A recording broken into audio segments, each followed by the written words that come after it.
Hello, and welcome to Dolphin's Dive, the weekly strategically minded Handelabra stream hosted by Logic Dolphin. Handelabra believes in civil rights for everyone and being as inclusive as possible, so any comments or activity actively working against those goals are not welcome and will not be tolerated. You can follow us at Handelabra Games on Twitch or Handelabra on Twitter, Facebook, and YouTube. You can follow me personally at Logic Dolphin on Twitch, Discord, YouTube, or pretty much any avenue. Sentinels of the Multiverse, Bottom of the Ninth, One Deck Dungeon, and Zen Spear Island, and Sentinels of Earth Prime are all available on Steam, iOS, and Android devices. And One Deck Dungeon is also available on Switch, and you can find more information on those games at handelabra.com. Let's get to it. We didn't beat the last one shot. This one. We lost. And terribly. Well, let's see if we can do this. No introduction, just go in. This is the one we lost to. So we are no longer on mint. So I don't know if we can do any better with bottom decking decks with Rogue Agent Knife, or if I'm supposed to be doing more with setting Sun Ra. I'm supposed to be flipping Dawn. Part of the problem, I think, was that you start with the thing that plays extra cards. Although Devastating Aurora wasn't quickly found, I believe.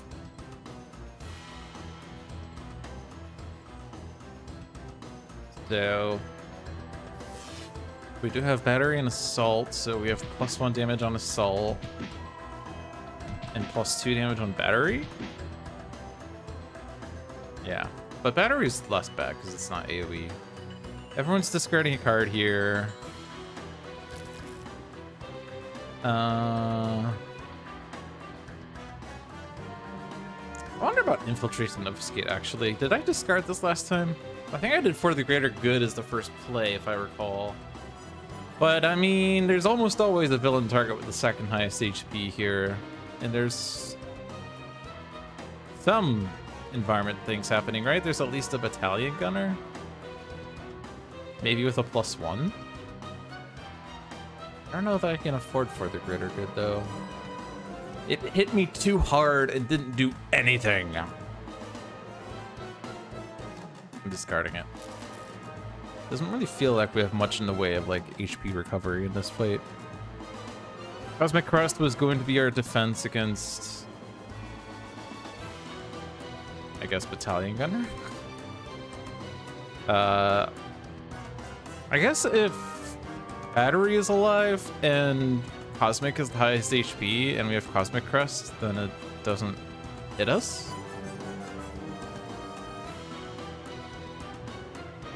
I'm getting rid of this one. Getting rid of that one.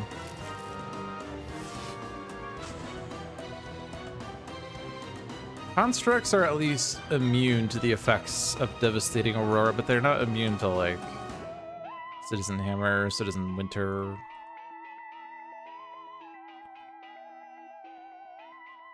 There was also Return with the Dawn that came up. Because Return of the Dawn is a thing, we probably should kill citizens then. Or we focus fire on Citizen Dawn, whittle her down before she whittles us down.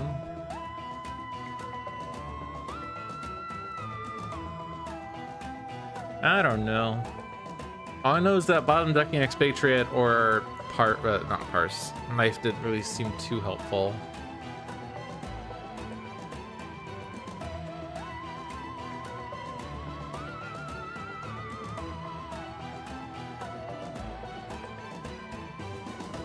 I don't know. Quick Draw was for Pride or Prejudice. That was a gun. Black Jacket doesn't do much. Yeah, so we get the gun. I guess Expatriate just only shoots Dawn. Unless we can kill Tears.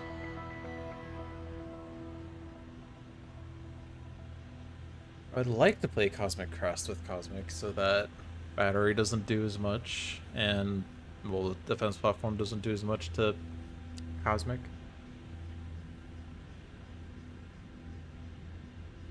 How do I kill tears?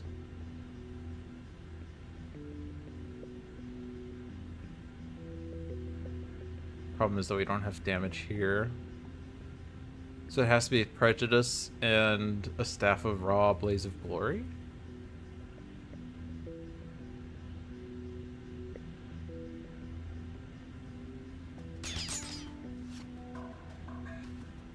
I guess. Let's get that out there. And let's bottom deck Cosmic for constructs. A cosmic weapon. Well, we do have one in hand. And the base power is not super exciting, so I could just give it to Cosmic. And then I don't need to do Blaze of Glory.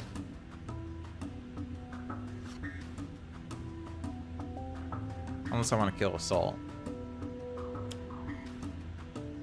Oh, I played the wrong card. And this is not a mint anymore, so I can rewind. Ha! Alright, energy immunity.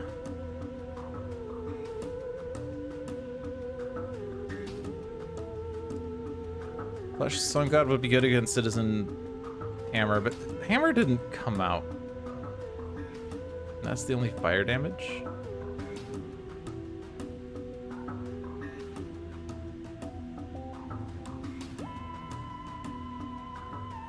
Could kill Assault to stop the AoE melee, which constructs are not immune to.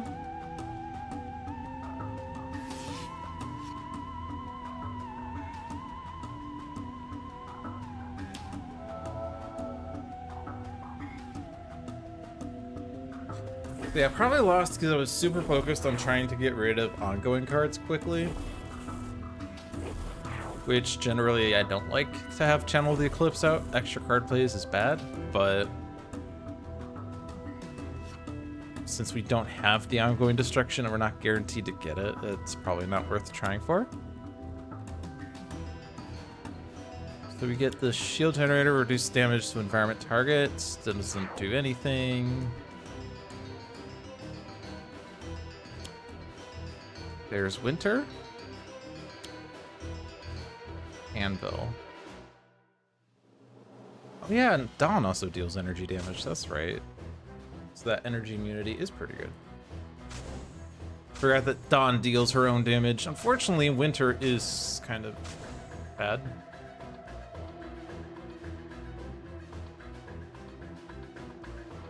We can heal up the damage from on the construct side to keep the Cosmic Crest alive. Winter dies fairly quickly, especially with the damage irreducibility. We could do Fire Blast to ensure Anvil dies. We don't want to kill all the citizens because there are 4 at most we can put in the chat. Or sorry, we can put 2 at most to get 4. If we put the 5th one, then Dawn flips. And I mean, Return of the Dawn is coming up, but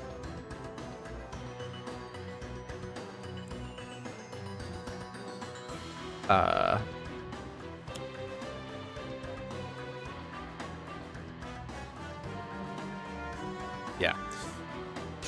I would rather not. Oh, we hit the RPG launcher. Right. I think we knew that was coming up. We never utilized Prime Punch.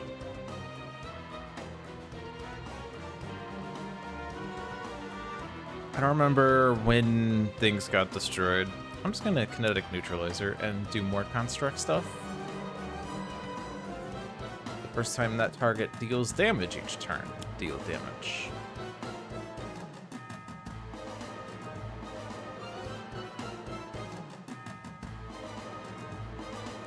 I'm gonna go with Cosmic for no real good reason. Incidental Contact is good with Cosmic Crest at least. Cosmic Weapon, the Raw, so I don't have to necessarily use my thing every turn.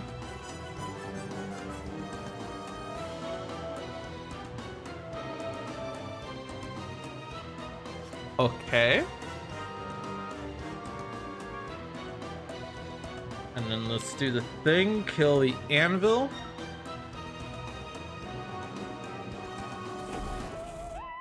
And then kill everything else.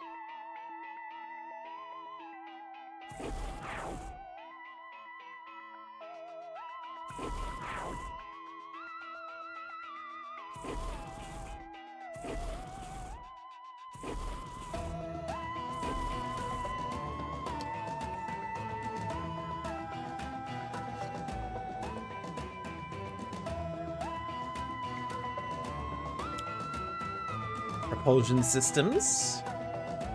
Not good. Citizen blood. And then return with the dawn. Alright. Energy immunity, energy immunity. Lowest HP. Variable hit dates on displayed is the least useful thing.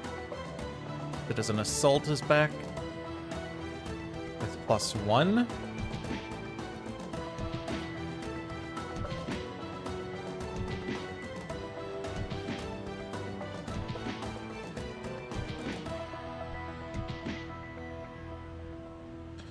So let's see. So blood combos with tears. And tears with blood deals each hero melee damage equals to the number of cards discarded by their players this turn. Okay. So basically just be 1 damage if it goes off. I would like to not kill Citizen Battery. Let's definitely get rid of the Channel the Eclipse. I think that's worse than Return with the Dawn. Just because extra plays versus extra citizen, I guess. It does hit Dawn, but let's just not deal with that. Also hit Dawn with this. Blood is okay. Assault is less okay.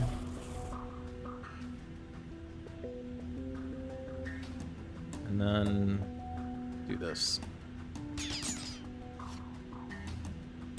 So our bottom deck plays have been more useful by hitting Cosmic with this than anything else, which is good. Assault dies to Living Conflagration, so I'm okay with that.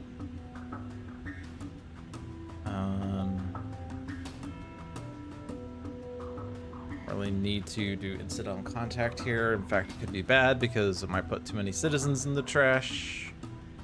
Because right now there are 3. And incidental contact. You don't have a damage increase from energy damage yet. So assault's not necessarily dead, but we don't want to kill battery. Battery's fine.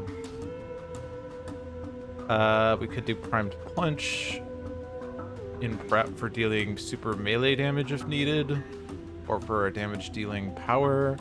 There is a devastating aurora somewhere. I just don't remember where.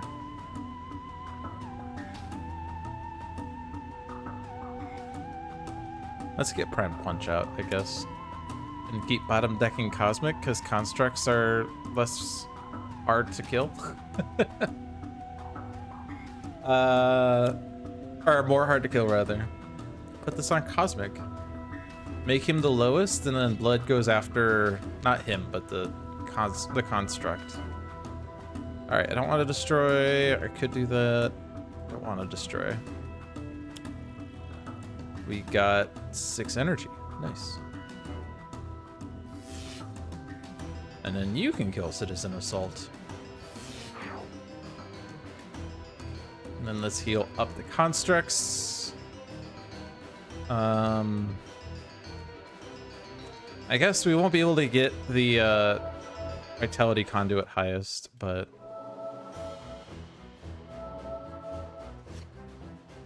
something's better than nothing. And then I can focus fire on Dawn.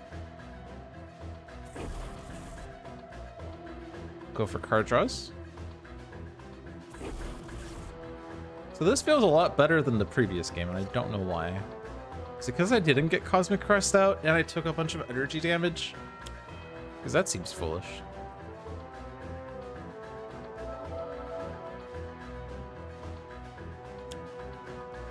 So there's an Autumn, destroying all ongoing cards controlled by the hero with the lowest.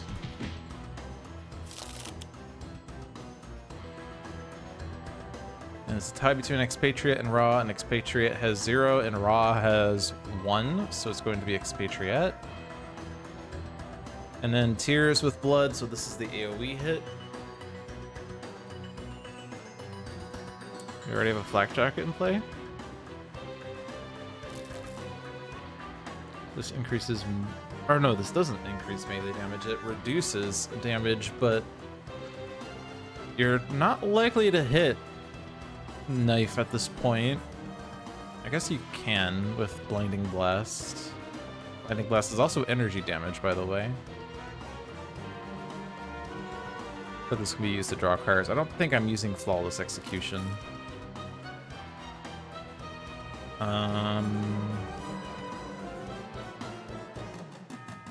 This combos well with my base power, so I don't want to get rid of it. Scorched Earth is not too likely to be used at this point.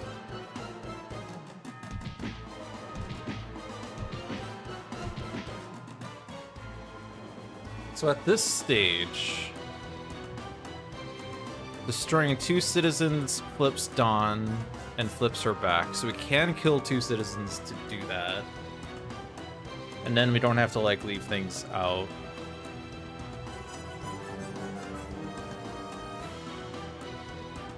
So we could do Scorched Earth for that, because that's number of environment cards. It does hit the propulsion systems, which I guess is bad, but it's gonna get destroyed by Devastating Aurora, so it doesn't matter. Okay, so we just need to deal, let's see, it's 4 damage. This is 3 + 1, so it's 4. Blood's at 1. Autumn, well, we don't want to kill everything, we just need to kill 2. It kills Battery, which was not the one I wanted to kill.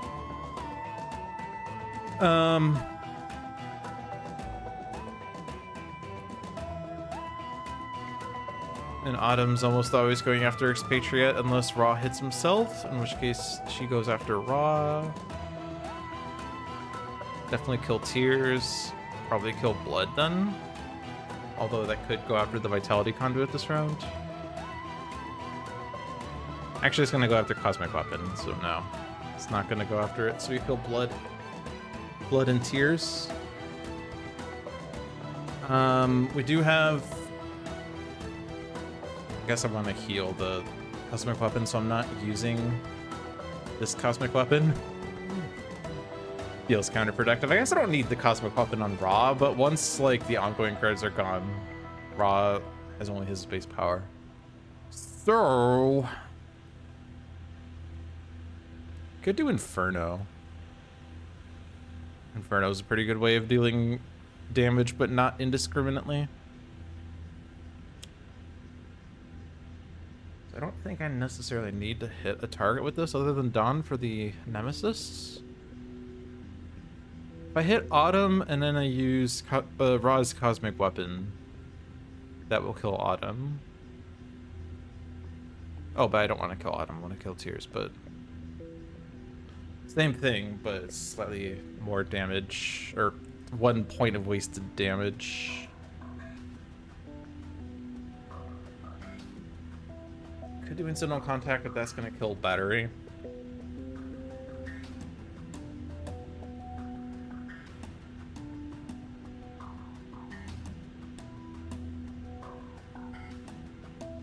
And the Cosmic Crest is apparently the game changer of this fight. So I guess it's Inferno. It deals 3 damage to 1 target, well 4 with the Staff of Ra, 4 damage to 1 target, 2 to others, and then this deals 2 unless I use a Cosmic Weapon for 3, or for 4 rather, with +1, of which part of that was killing Tears, right? Unless I were to use the Primed Punch. What is Cosmic playing? Cosmic Weapon? Lol. Guess that can go onto Knife.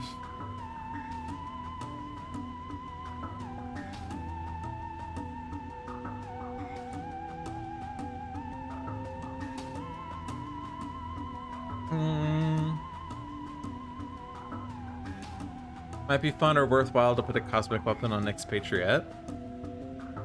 Nemesis bonus plus Aurora resistant? Yeah, that is a fair point. Although we kind of have a pseudo nemesis effect with kinetic neutralizer on knife as well, but that isn't Aurora resistant.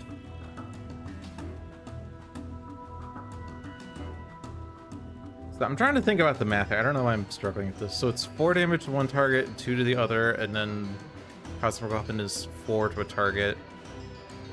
And we don't have any other damage happening here unless I use Primed Punch instead of this, which is probably fair to do that extra bit of damage.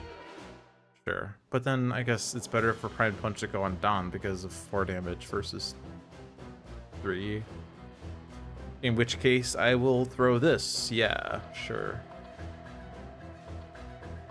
Blood and Tears.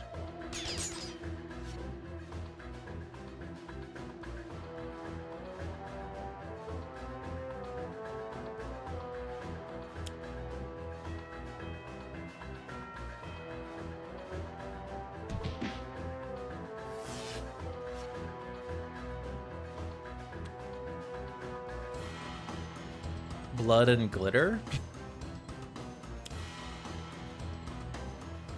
I guess Expatriate's probably better than Knife, because Knife space power does something versus Expatriate's, which doesn't.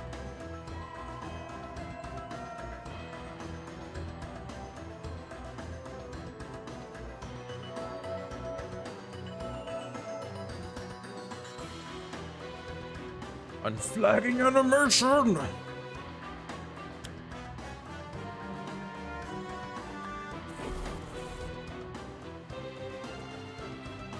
Wait. That's not dead. Oh, because I hit the wrong thing. Never mind.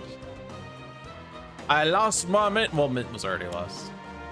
I kill Blood with this. Then I kill Tears. Wait. Oh no, Scorched Earth is the wrong card. Inferno. And then I do the big hit on Blood to kill Blood. Smaller hit on Tears. Smaller hit on Dawn. The environment is not really doing anything. And then kill Tears.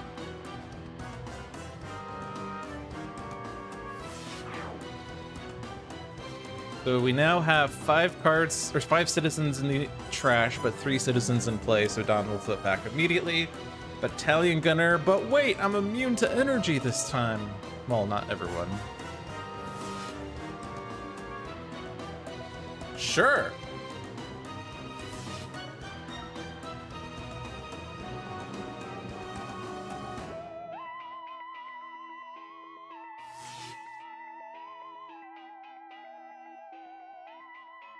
Citizen Dawn merged with the sun for as long as she could, all of 2 seconds.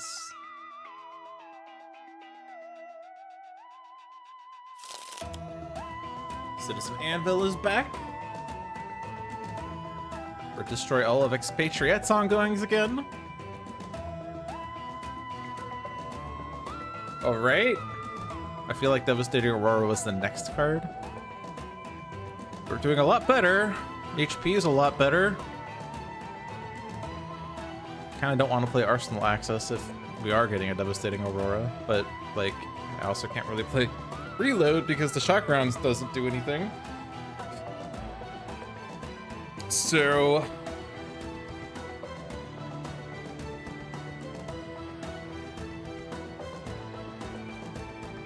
I won't.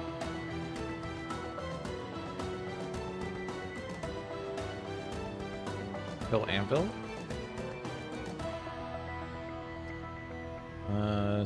Scorched Earth is going to do mega damage, 5 damage, -1, but kills Anvil and then is 5. And we can kill all the citizens now, so it doesn't matter.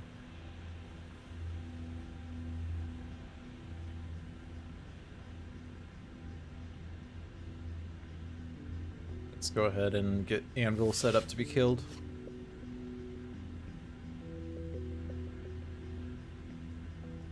Primed Punch is probably gonna go away. I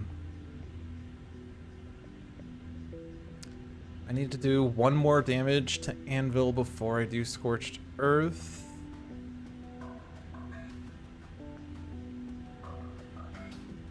can do cosmic, or sorry, I would like to not have the cosmic crest, and I guess that's fine. So I can just do cosmic weapon on cosmic to do that.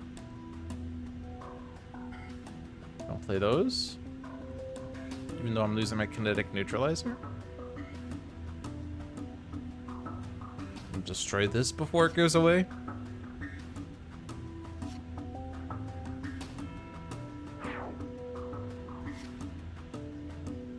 Focusing conduit blade.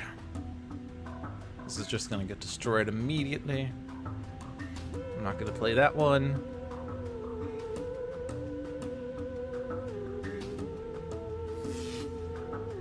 Autonomous blade. I played it on cosmic, and that was apparently the worst decision ever.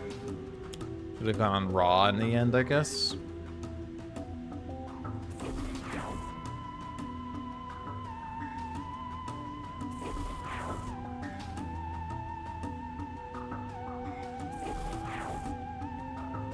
Maybe I wanted to leave Autumn. Oh, no, I'm killing Battalion Gunner. Never mind. I was gonna say I should leave Autumn alive so Battalion Gunner hits Autumn instead, but it's dying anyway.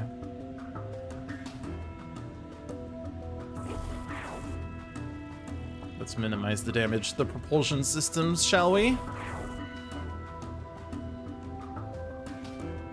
Even though it's gonna get destroyed by Devastating Aurora.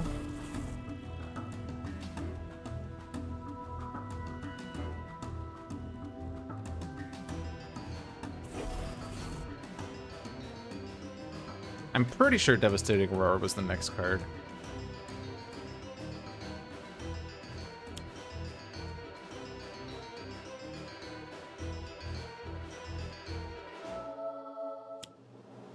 Nope, it was Return with the Dawn number 2. Oh dear.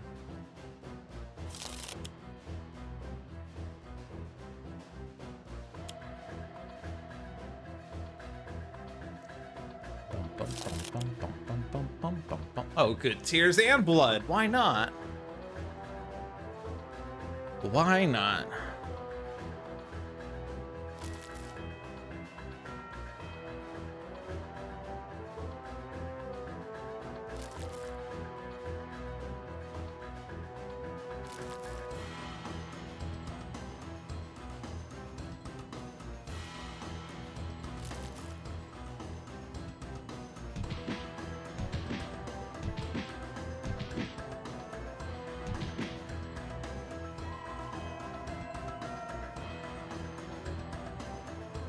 I'm getting rid of one of the Return with the Dawns.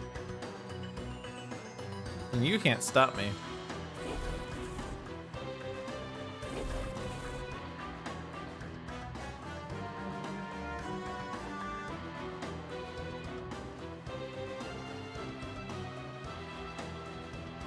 Pretty sure we're winning this though. Unlike last week where it was like, crap, our HP's gone, we're dying.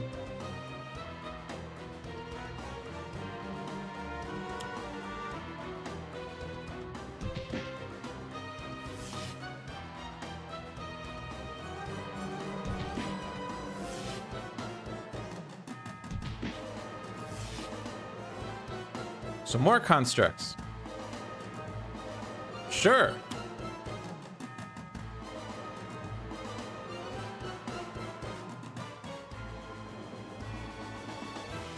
Prime Warden's Captain Cosmic is the MVP of this fight. Also, that played a card because of Birth. Now we have Bridge.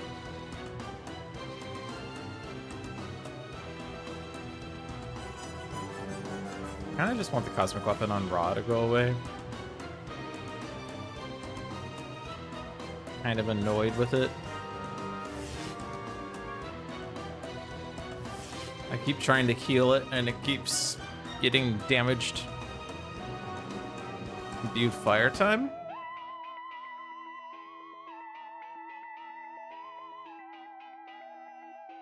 Someone's stabbed. Ooh, drawn to the flame.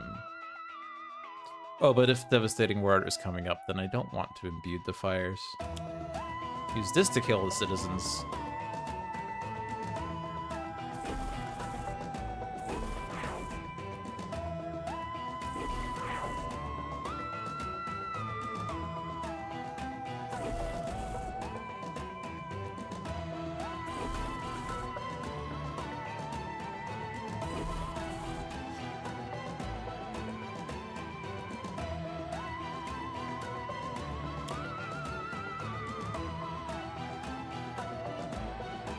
Oh no, it's the battalion gunner with all of my constructs.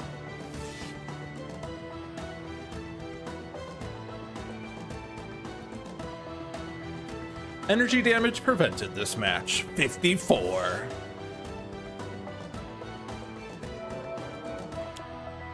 All right, there's the devastating aurora we've been promised.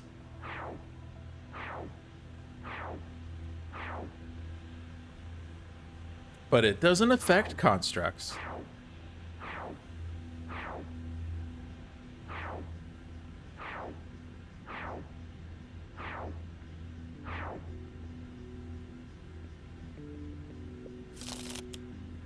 Oh no, it's just a battery.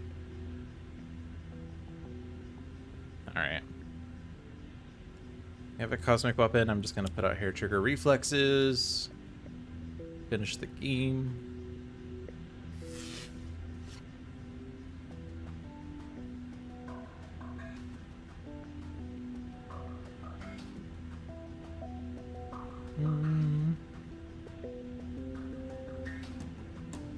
Knife's turn isn't as straightforward.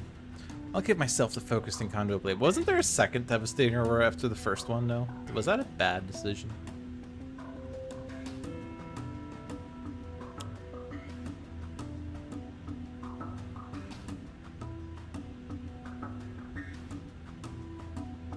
Well, bam. Or no. I can't play the other thing now. I can't play on flagging animation. Or is this energy, actually? It is. I can do unflagging animation because I am immune to energy, but it's ongoing, so I can't, so I'm not doing it.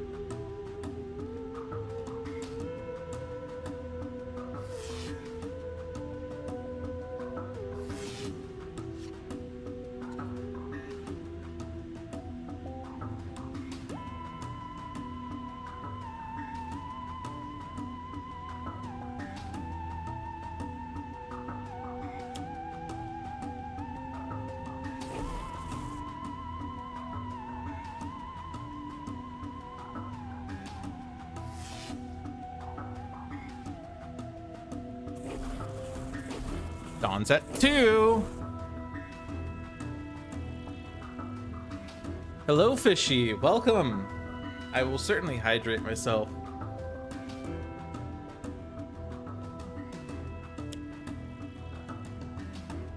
This is not energy.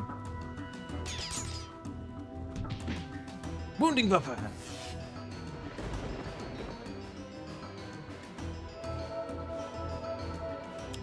Devastating aurora. Yeah, very good decision to destroy stuff. Oh, don't click that though, because it's just gonna get destroyed.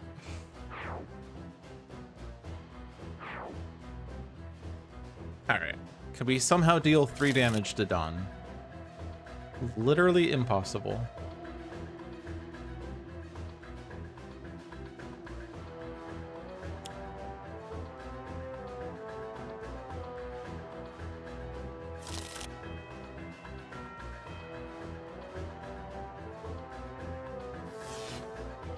Okay, I don't know how we lost that last week. I guess I just underestimated the Cosmic Crest, which is unusual for me. I really love the Cosmic Crest.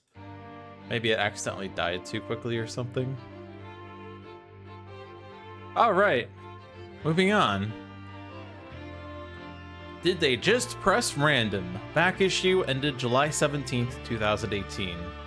I know what you're thinking. This can't be random, can it? Those tricksy developers setting up yet another impossible challenge. They've stacked the decks against us. Let us join together and rise up against our oppressors. Or maybe, just maybe, they just pressed random. Who can say, really? All I know is you can win this game. I believe in you. That's me. Guys, I'm the one believing in you. You can do this. Do it.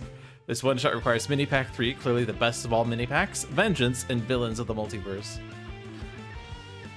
So it seems like this one-shot was a response to the last week's one-shot, where I'm sure everyone criticized John and said, "Why'd you stack these decks so terribly? I lost to Citizen Dawn. I lost my min streak, and that's because you set these decks up for failure and expected us to play cards in ways that we would never do it before."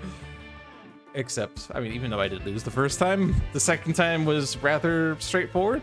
Just play Cosmic Crest, GG. What time zone am I in because the streams are at impossible times? I am on Eastern time, GMT -5, right? So it's 7:36 p.m. right now. It's my prime time. But yeah, all right, so back to this. It is La Capitan and Bugbear and Operative and Misinformation versus Knife and Visionary Unleashed and Setting Sun Raw. Is he like always in these? I guess he wasn't in that way. I guess he hasn't been in for a while. For some reason, I felt like we had like a lot of Setting Sun Raws, as well as Santa Guys in the mobile defense platform again. We're back here. But clearly this is impossible, so. Hey, Order Ace, Chiquito, look at all the shiny things this new time has to plunder. Welcome. It's fair time for you to stand down, thank you kindly. I'm bad with accents, by the way. Knife has Flawless Execution, Focusing Conduit Blade, Kinetic Neutralizer, and Primed Punch. Visionary Unleashed has Brain Burn, Foresight, Mind Spike, Psychic Maelstrom. Setting Sun Raw has Fire Blast, Flame Barrier, and 2 Flushes of the Sun God. Santa Guys has Let Me See That, Say Cheese, Selling Out, Where Did I Leave That? So the Capitan starts with Chiquito. Chiquito says, the first time a player discards a card each turn, place it under this card. When the Capitan or where this card will be dealt damage, move 1 card from under this card to the appropriate trash. If a card is moved this way, prevent that damage. But furthermore, at the end of La Capitan's turn, if Chiquito is in play, La Capitan deals the hero target with the highest HP 3 energy damage. If not, Chiquito is moved from La Capitan's trash into play, and the hero with most cards in hand discards 1 card. And if Capitan is incapped, at the end of La Capitan's turn, 1 hero ongoing card is destroyed unless the owner of that ongoing card discards 2 cards. So ongoing destruction or card discards. Bugbear, who is Nightmist's nemesis, starts with Blood Scent. At the start of Bugbear's turn, Bugbear deals the target next to this card 3 melee damage unless 1 player discards 2 cards, then move this card to Bugbear's play area.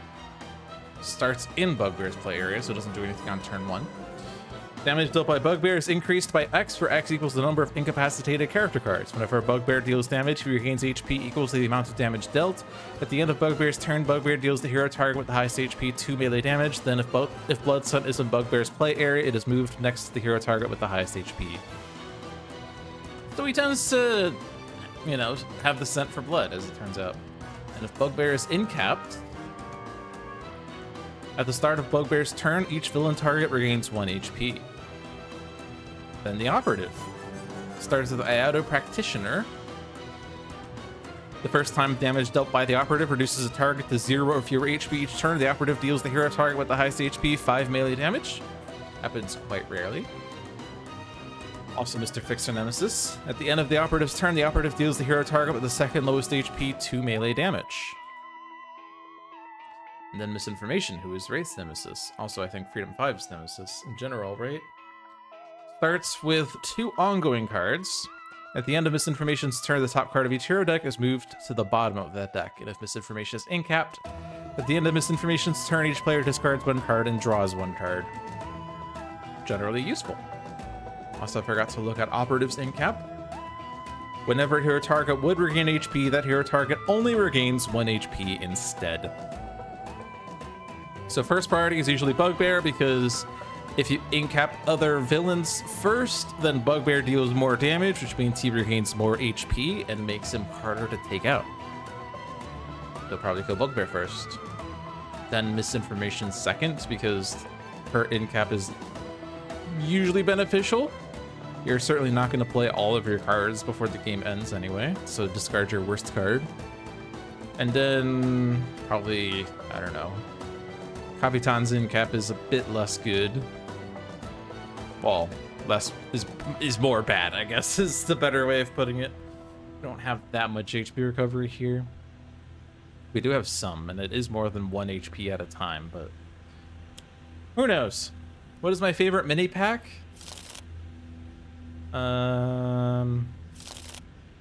That's a good question. What is my favorite mini pack? One has Unity and Silver Gulch. 2 has Scholar and Final Wasteland. Was that wasn't the one with Wager Master, right? No, that was Misinformation. 3 was the one with Wager Master and Guys, but ugh, Guys. And what was the environment in that one? Omnitron 4? So I'd say Mini Pack 3 is probably my least favorite. Also Mini Pack 4, which had Choke Point and Celestial Tribunal. And then I guess technically like the Void Guard was a mini pack of its own. I'd say it's between 1 and 2. Unity and Silver Gulch versus Scholar and Final Wasteland. I'd probably go with mini pack 2. I mean, Ambuscade and Misinformation I don't really care about. Misinformation is one of the worst villains. Ambuscade is one of the easiest villains. But Scholar is one of my favorite heroes. And Final Wasteland is one of my favorite environments. So is Silver Gulch, though. But I like the music in both. I don't know. It's kind of a tie between the two. Okay. So we have, I didn't even like pay attention to this. Unshackled Destiny. If damage would reduce a target to 0 or fewer HP, prevent that damage, then destroy this card. Internal Collapse. At the end of Misinformation's turn, each player destroys one of their equipment cards. If no equipment cards are destroyed this way, destroy this card. Then each player may move one card from their trash into their hand. So equipment cards, we don't want to destroy any of them so that this card gets destroyed. So don't play Focusing Conduit Blade is what that means. Base power deals 2 damage, same as Primed Punch. This makes it deal 1 more, but we don't want to do that. We can do this. Bugbear is highest HP right now, but he's going to probably heal it back anyway. But we'll just do that, I guess. Also, what did Capitan play? I totally forgot.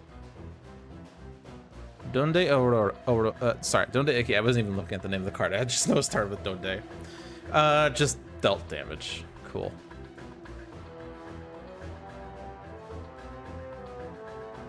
It's either 4 for Stuntman or 5 for Void Guard because you're biased towards them. Was Stuntman also on 4? I guess it's like Stuntman and Benchmark I forgot about. And that was part of 4? Yeah. I like Benchmark more than I like Stuntman. I know a lot of people don't like Benchmark because he's a bit boring and high maintenance. Also, look, he's regaining the hit points that he just got dealt. Yay!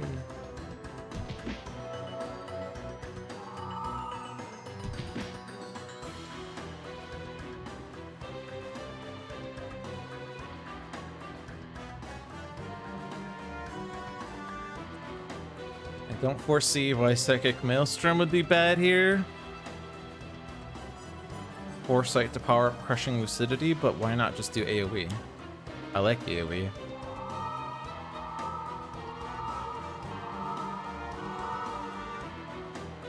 Or was Stuntman, Benchmark, and Choke Point, and Celestial Tribunal, right? Celestial Tribunal was part of that one, right? Wasn't it?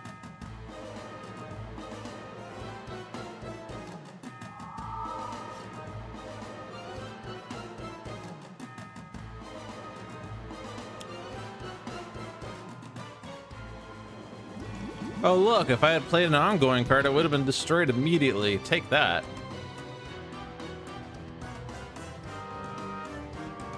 My base power destroys one of my ongoing cards, so I kind of don't want to play an ongoing card. I'll just do Fire Blast. And this is going to destroy Unshackled Destiny, because it's going to try to destroy Chiquito, but fail. But that's okay.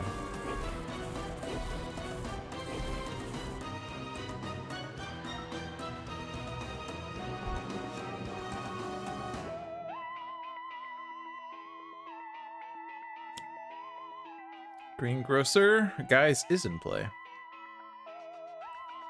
Deals 1 fire damage to each hero target. Also deals the hero character card with the most ongoing cards in play 1 energy and 1 fire.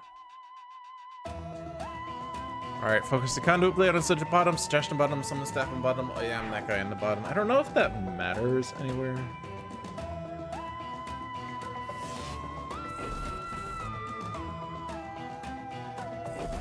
We don't have parse mainly. Or rogue agent knife. And because I'm playing on the older version of Sentinels, so that the one-shots have the same, like, decks, this is not going to show us the partial order that the current update shows. Alright, so Santa Guys takes like 3 or 4 rounds for him to get set up well, so I kind of don't care for a lot of the stuff that we have going on here. Just play Selling Out, I guess, and take damage. Definitely take Greengrocer's damage. Let me see, that doesn't work. Say cheese. I guess we could play it up to hit Greengrocer for Nemesis damage and then play another card. But like, you kind of want to hoard cards with guys.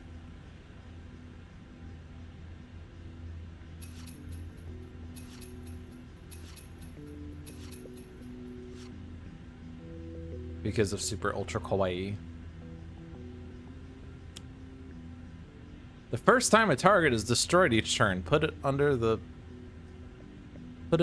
its associated deck. So Chiquito could be permanently put under its deck. Nice. Wait, that's not the card I thought it was. I'm an idiot. Read the cards. I thought it was Gritty Reboot. I thought it was the one that says when you take damage, draw a card. All right. Well, I played Selling Out. This is my life now. I'm gonna discard Say Cheese. Chiquito stole it. Cool. Wait. Oh, because, oh my god. Okay, whatever. Chiquito, take the card. I don't care. I screwed up in 2 ways, and I want to pretend like this is a mint attempt, so I'm not gonna hit undo. Good time span.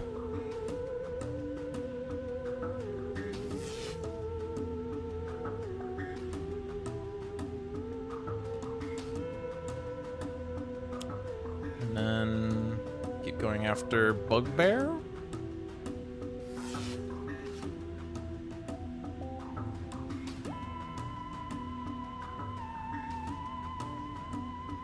Deals a target next to this card 3 melee damage unless one player discards 2 cards. Chiquito will steal 1. I think I'm okay with that.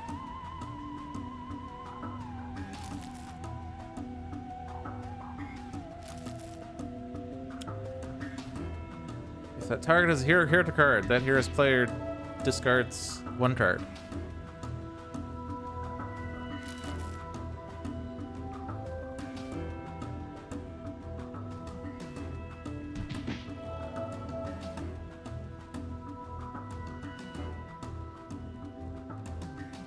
Okay, have we made any progress in this fight? It's impossible to know. Chiquito's gonna go off twice.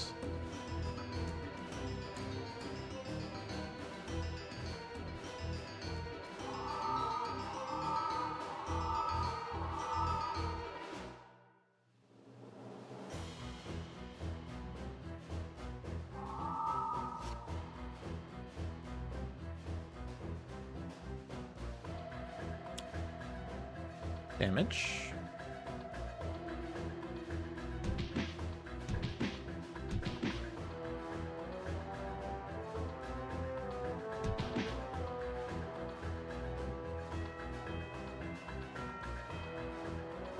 Still don't want to play an ongoing card just for it to get destroyed.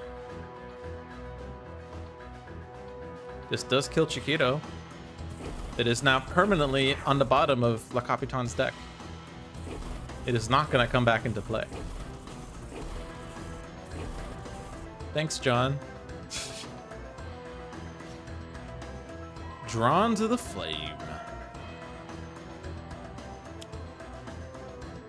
Whenever a hero target would deal damage, Redirect that damage to the hero target with the highest HP, then destroy this card and play the top card of Misinformation's deck. Beautiful.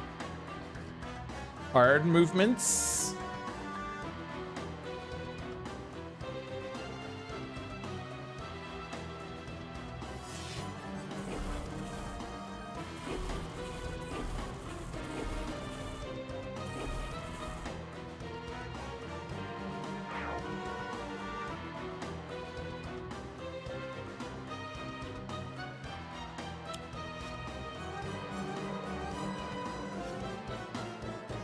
Let me see that, and oh yeah, I'm that guy, or one of these two cards. Probably just my cards. I didn't really get anything exciting. But more presents!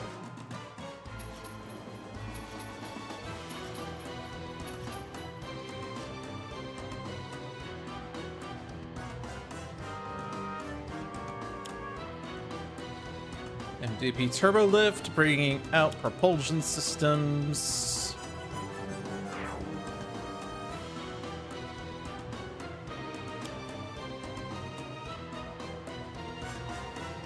That player discards any cards which share a keyword with the revealed card. Rah! Discards ongoings. Awkward.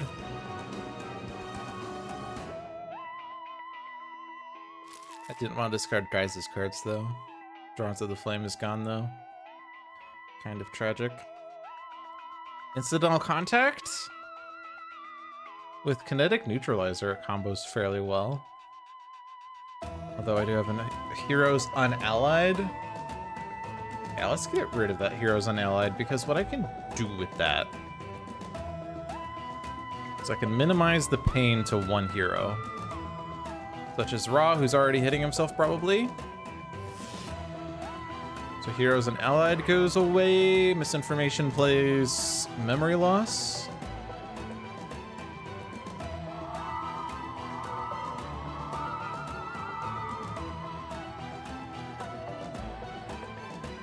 I want to keep my ongoing.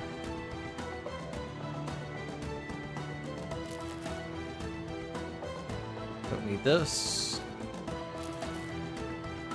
Buy Ra's last card. Gibraltar is not likely to work at this point. Don't hit Visionary, and now we can do the rest. Oh, actually, that was not choose for me. That was wrong. But I don't want to lose Mint. I could have done extra damage if I had done this correctly.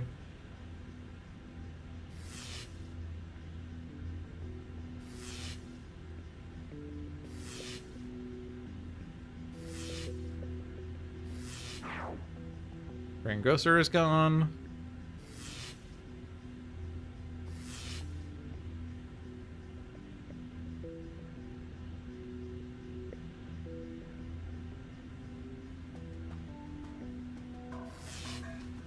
Not sure if we're winning this just yet.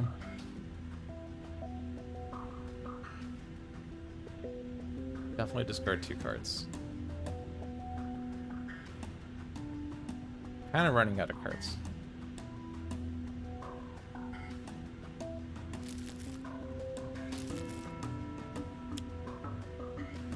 Stop dealing damage!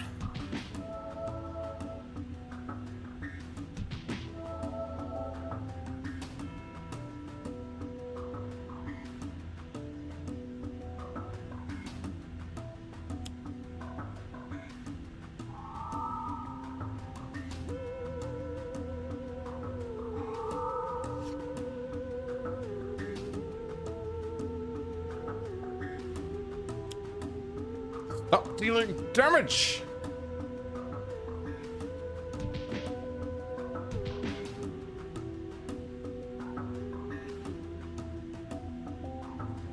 We're flipping somebody's presence, but I don't know whose presence yet. We're losing the HP race, that's for sure.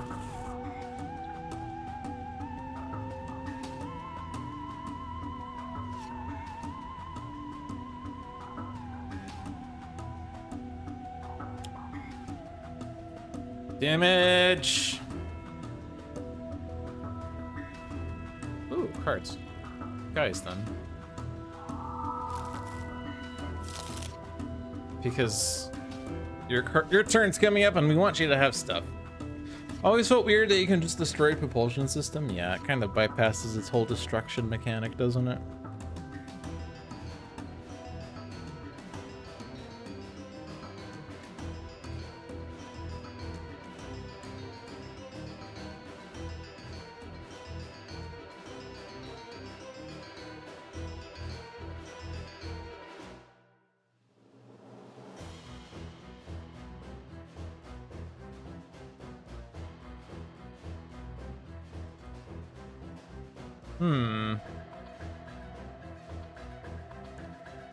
I don't know. Where did I leave that? Best card ever. Yay.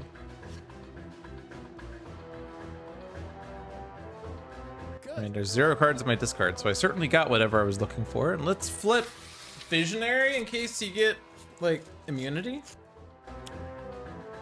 Decoy protection is good. Mental divergence, okay. We can at least redirect damage dealt to Visionary now. So we have some more HP in this game. Propulsion Systems gets a hit point. Destroy a villain ongoing card, play the top deck of that ongoing card.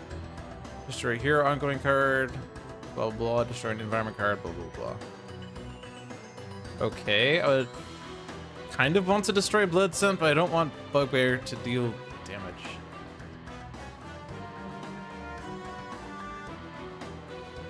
I add a Practitioner or Good Time Span. Good Time Span would...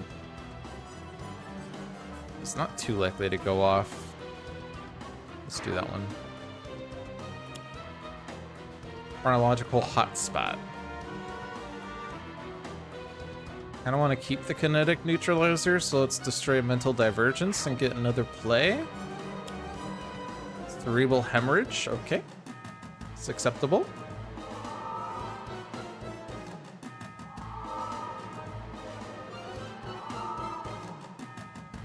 Destroy the propulsion systems. That's not beneficial to us whatsoever. Battalion Gunner, okay. Discard a card. Okay. Is it on contact? Because it's... If it's a one-shot, discard it. Otherwise, put into play and deal yourself damage.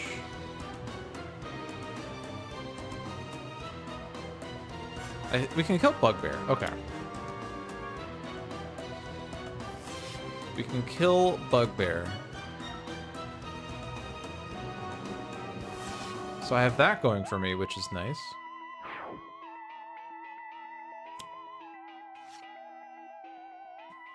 That's good.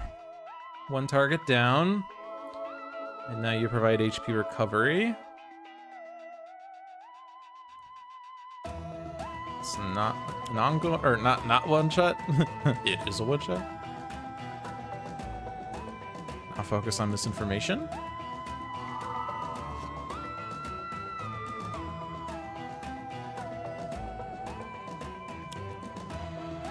Now our Practitioner is in play.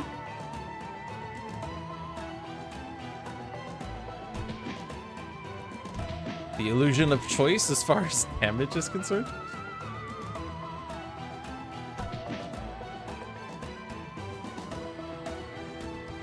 It is not a one-shot. I, however, don't have to use my base power anymore. And kill misinformation.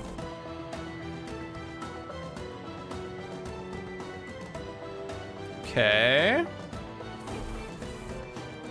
HP situation is kind of bad, but we're down to 2 villains. Player discards and draws. For a lot of these heroes, it's forced. Twisted Ether's pretty good.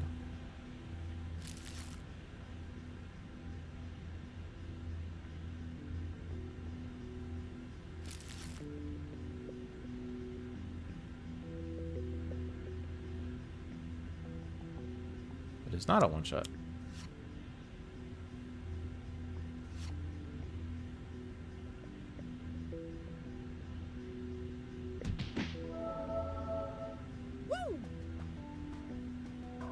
Question is, ultimately, do I kill Battalion Gunner so that Ra doesn't die? Guess I have to. There's still the chance that Ra dies, but... let's flip his presence and maybe he gets a Staff of Ra.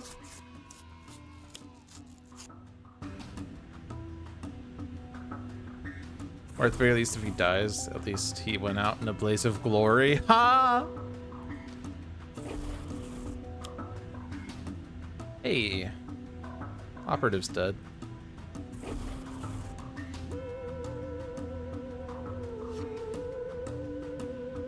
We're down to just La Capitan with chronological hotspot, no pressure.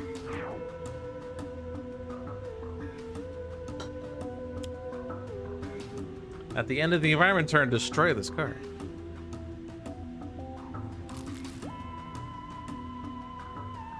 That is not a one-shot.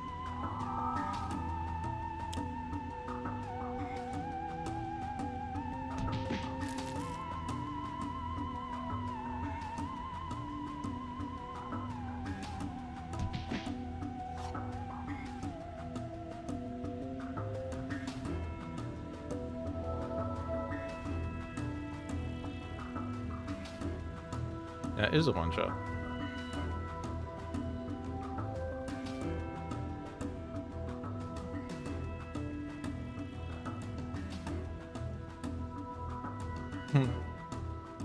Do we think Ra's gonna die?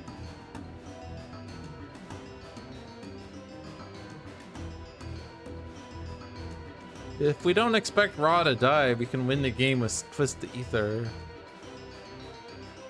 And it is possible that the card that gets played is... or it's not possible because they're all gone. Flesh of the Sun Gods are all in the trash, so no, we don't have Flesh of the Sun God. So I can't imbue fire, or not imbue fire, I can't do Twist the Ether to make it fire and make him immune. Guess what's the percentage chance? How about that? 1, 2, 3, 4, 5, 6, 7, 8, 9, 10, 11 out of 21. It's 50-50.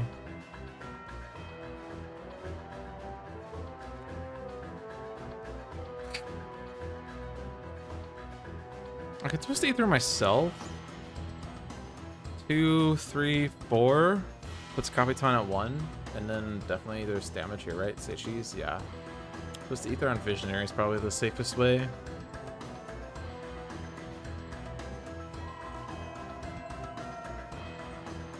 If Ra doesn't die, then we win the game by dealing damage. If Ra dies, then we win the game by dealing damage. But on Guys' turn instead of Ra. Okay, Ra survives. Yeah, yes. But only 1 hit point.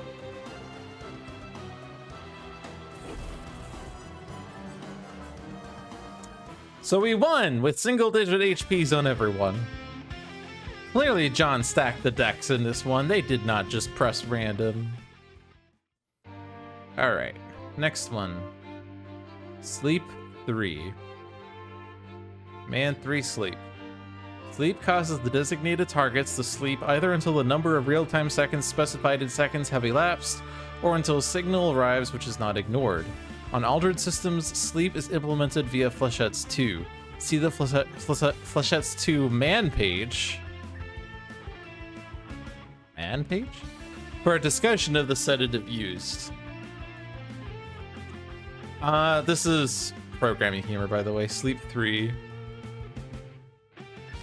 says 3 is the input. And based on this, it means you will sleep until 3 real-time seconds have elapsed. Flechettes 2, though. I don't know what Flechettes... I don't know. I mean, Flechettes always obviously refers to sedative Flechettes. I don't know what the 2 references. Is the 2 a reference to the fact that after 3 real-time seconds, there will be 2 copies of Flechettes that enter play? Am I supposed to be reading? Also, is this also supposed to be man?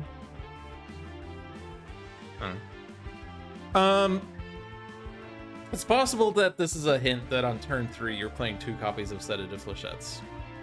Is one possible takeaway.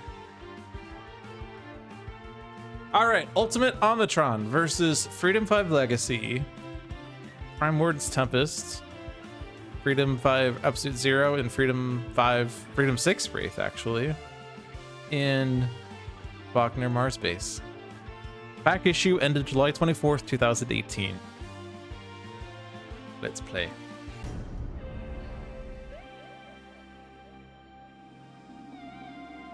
Offensive programming online, destroy humans. We stand together against injustice in all its forms. Alright, Freedom 5 Legacy has Backfist Strike, Flying Smash, Motivational Charge, Next Evolution. Prime Warden's Tempest has Aquatic Correspondence, Electrical Storm, Reclaim from the Deep, Vicious Cyclone. This is one where you can play up to 3 cards and be dealt lightning damage for each one. Cool. Freedom 5 Absolute Zero has Focused Apertures, Isothermic Transducer, Modular Realignment, Sub-Zero Atmosphere. And Freedom 6 Wraith has Infrared Eyepiece, Throat Jab, and 2 Trust Funds. So Omnitron, on the front page, there's no setup. On the front page, at the start of the villain turn, Omnitron's villain character card flips. Omnitron flips only once each villain turn. At the end of the villain trash, at the end of the villain turn, the villain trash is shuffled and cards are revealed from the top until one drawn or component card is revealed and is put into play. Other revealed cards are placed back into the trash. When Omnitron is destroyed, Omnitron's villain character card is removed from play. The heroes cannot win until there are no devices in play.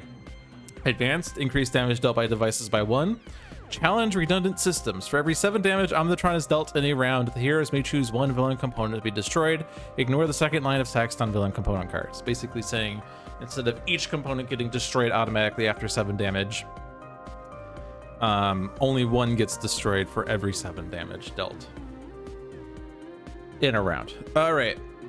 Now, despite what this says, he flips the start of his turn, so he actually starts on this side for turn 1. But at the start of the villain turn, Omnitron's villain character card flips. Omnitron flips only once per villain turn. At the end of the villain turn, the top card of the villain deck is played, and then Omnitron's destruction is the same. Advanced, reduce damage dealt to devices by 1, and then the challenge rule is the same. So on this side, there's damage reduction to devices, and he plays extra cards. On the front side, he recycles a drone or component from the trash, and there's damage increase by devices. And note that Omnitron is itself a device. So turn 1 is damage reduction, turn 2 is damage increase, turn 3 is damage reduction, turn 1 is play extra card, turn 2 is recycle a card, turn 3 is play an extra card, etc. That's going to be the pattern for the match. And he is playing Electromagnetic Railgun, followed by Sedative Flechettes. Well,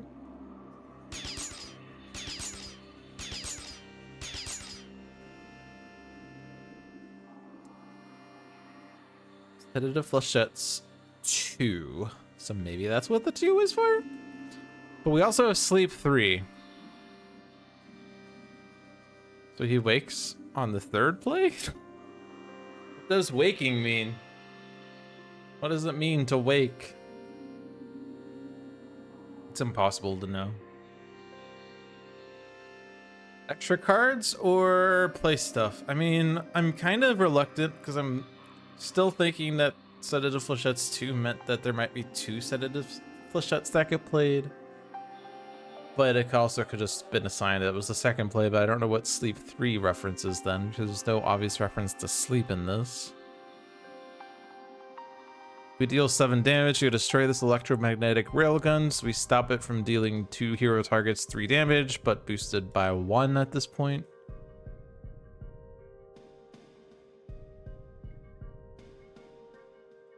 I mean, we could just play ongoing cards.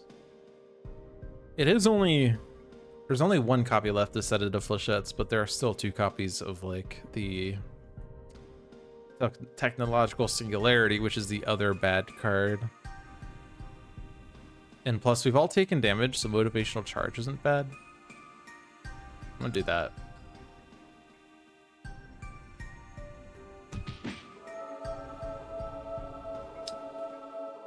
Maybe it's Sedation.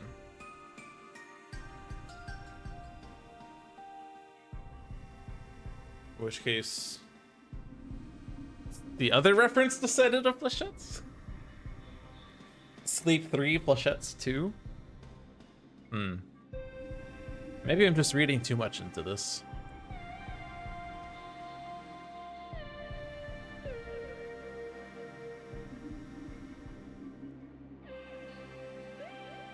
gonna keep Reclaim from the Deep in case, I guess. Like, we could just play ongoing cards.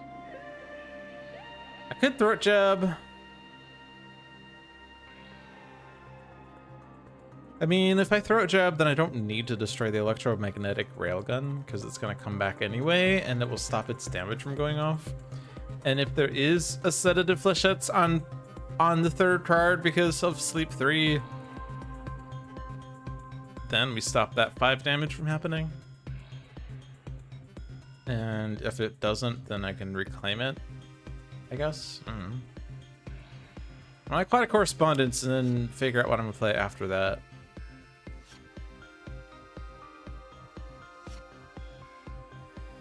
The answer is nothing.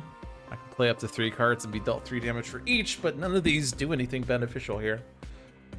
I don't think Vicious Cyclone's gonna be super helpful without Gene-Bound Shackles, and also with it possibly getting destroyed.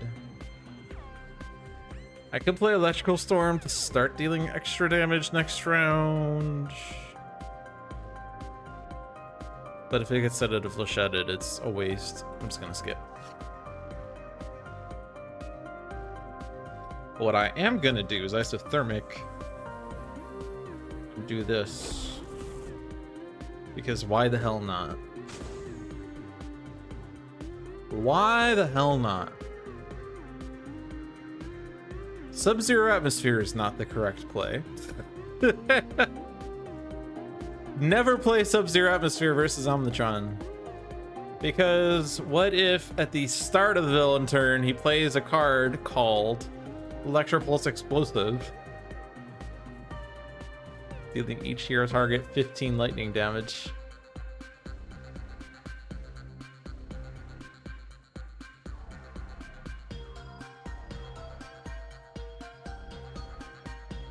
I'm gonna do Cold Snap.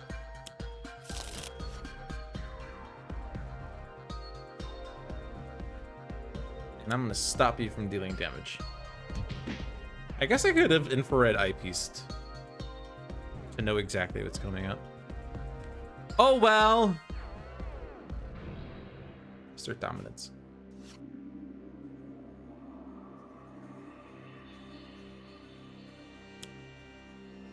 Reduce all fire damage by 3. I definitely don't want to leave environment cards sitting around because there are terraformings that play extra cards based on environment cards destroyed, so I don't want to leave cards lying around. So to that end, we have 3 copies of Trust Fund, and I am not very likely to play Trust Fund, I'll be honest.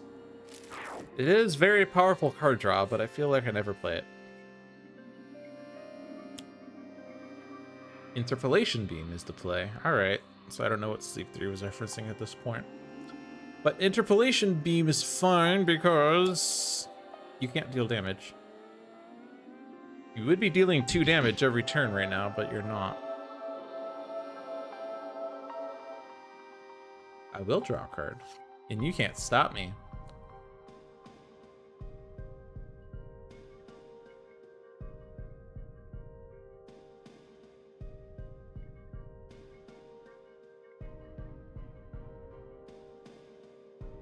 If I do Lightning Slash, we can kill the Interpolation Beam. And then probably do enough damage afterwards to also kill the Electromagnetic Railgun.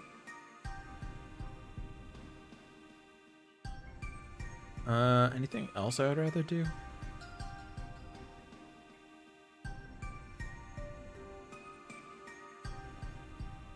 Not really.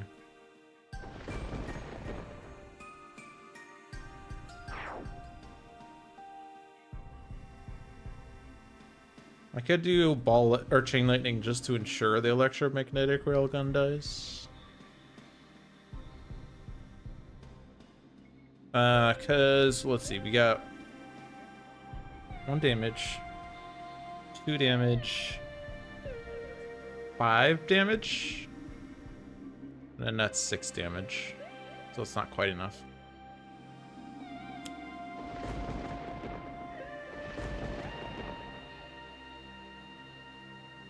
And then I will not play other cards. Thank you.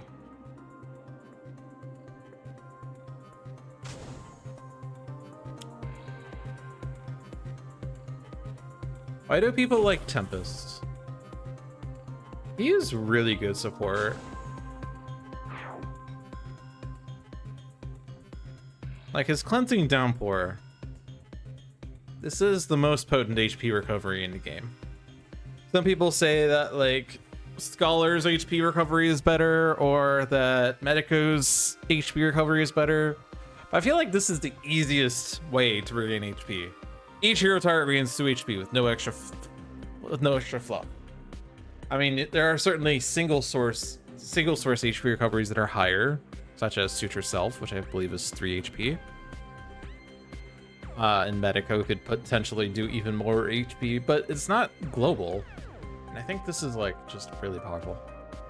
But also deck manipulation right here into the Stratosphere to just not just get a terrible card out of play, but also put it on top of the villain deck, which means the next villain play is going to be known, which is really powerful. And Shielding Winds, reducing HP across the board if it's a big hit, is really nice. Vicious Cyclone, which combos really well with Gene-Bound Shackles. Localized Hurricane has really powerful card draw in it. Flash Flood is very potent environment destruction. There's a lot of nice things going on in this deck. And also, like, Base Tempest. Obviously, this is a variant, but Base Tempest deals AoE damage, which is really good for villains with multiple targets. Omnitron right now doesn't have many targets, but can. And so if there's like 5 targets in play, you're dealing 1 damage to each. You dealt 5 damage, which is a lot. Impale.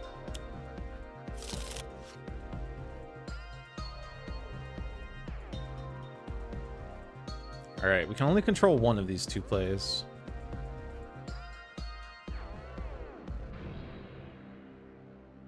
We don't have ongoing destruction. So it's going to be the repair drone because it's easier to get rid of. Hopefully that doesn't mean that we're accidentally playing a bad card. Villainous Weaponry.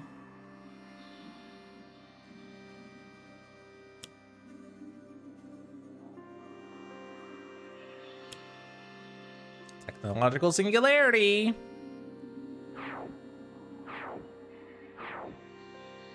And you're dealing extra damage because of Villainous Weaponry, which is great. But that's okay.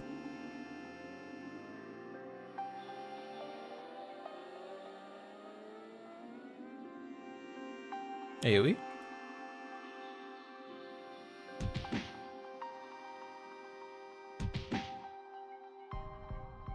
Cold Snap finishes off Villainous Weaponry and the repair drone, even though we lost the thingy. I guess there is a -1 here. Legacy Ring. Nice. I guess I could have gotten rid of the repair drone with this, but that's fine. Localized Hurricane. We could do Grievous Hailstorm and that kills these things. Localized Hurricane is a much better card draw though. But we have no control over the top deck now. We could Reclaim to get the Infrared Eyepiece pack. But then I have to like use my base power. I have to like use my base power.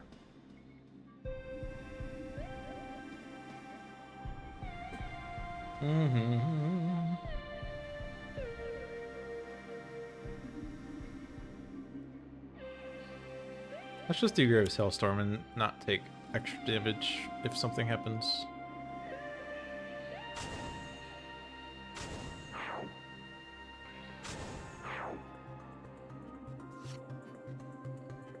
Stratosphere.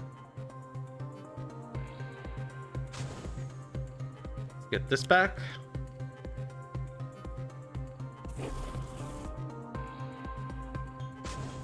Get the other Impale.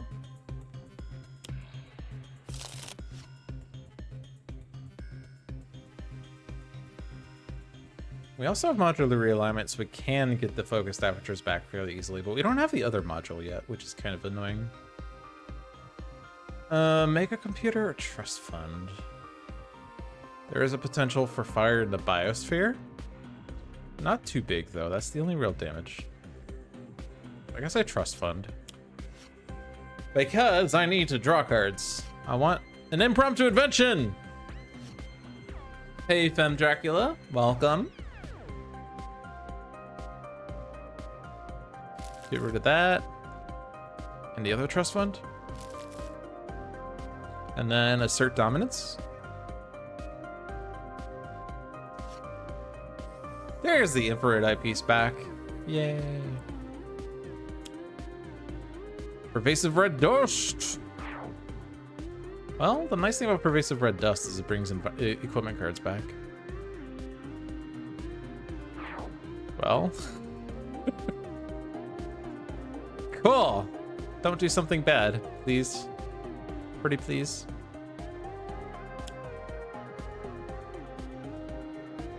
You're only playing one card, so it's not the worst.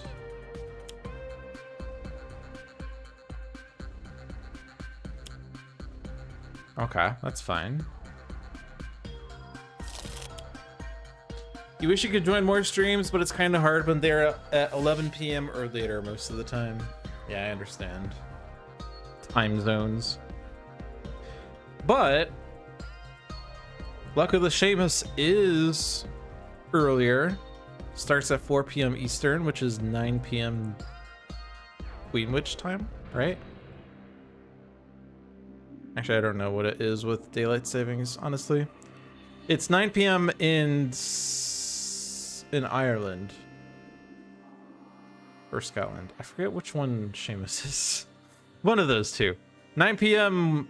European, although I know there's more than one European time zone. Also, Spirit Island Saturdays starts earlier. Starts at 1 p.m. Eastern on Saturdays, which will be 6 p.m. in Western Europe.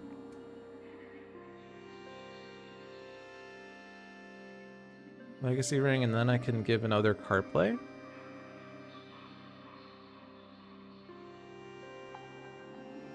Interpolation Beam is out, and we're not doing enough damage to stop it, so we could just Stratosphere it, and then the next play is... well, one of the plays is known.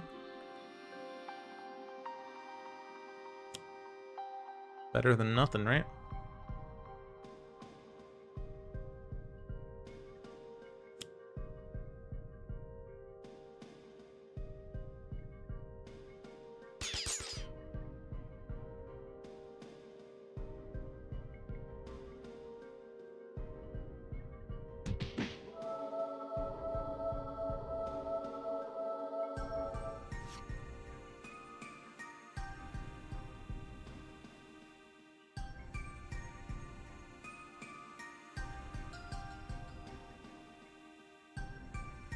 This is the side with extra damage, so Electrical Storm is not super helpful right now, but let's do Localized Hurricane. I guess I wasted a little bit of damage because I could have, because we also have the Bolt Snap dealing damage, but a lot of hit points on Omnitron. This game's a marathon fight.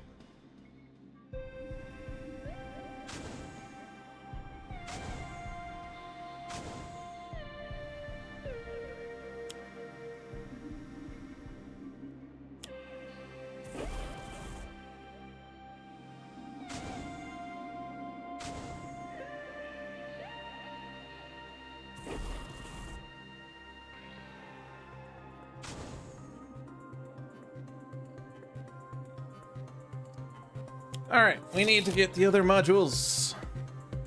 Other module, I guess, singular. Impromptu invention. Utility belt is in hand. Micro targeting computer is in hand. Stunbolt then. And then utility belt, so I can do impromptu and stunbolt, but we don't need infrared eyepiece actually. Why did I say impromptu? Do you know what the top deck is?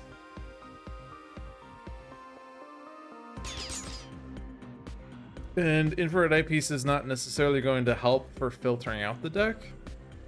Because if the second card from the top is a bad card, we can filter it away. But if it's not, and we'd rather it be played, then it's still going to be filtered away, and it increases the chances of getting a bad card. So I'm just going to hold on it.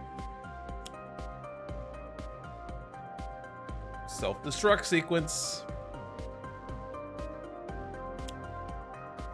Interpolation beam followed by assault drone.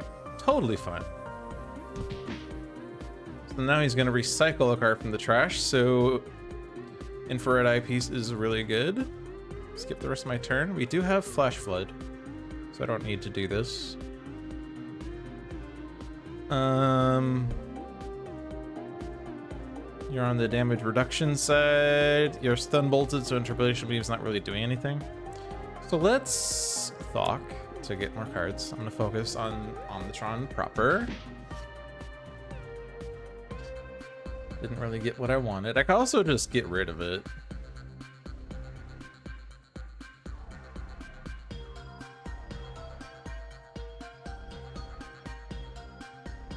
This doesn't say what happens if you remove this card. It says if the start of hammer turn, if the countdown pile contains 6 cards, the sequence has been aborted and the countdown pile and this card are destroyed. What happens if you just remove this card? I think the answer is all the cards underneath it go away. That's just weird. Guess we could do that instead of flash floods, and then I could play electrical storm. That's fine.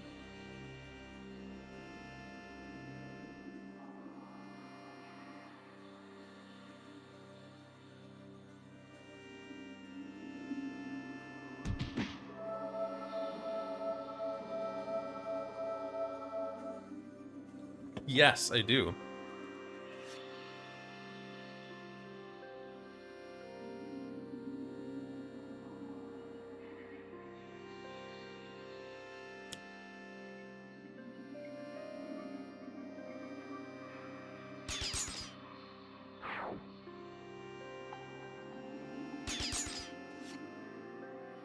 I can destroy up to 2 ongoing cards. Nice.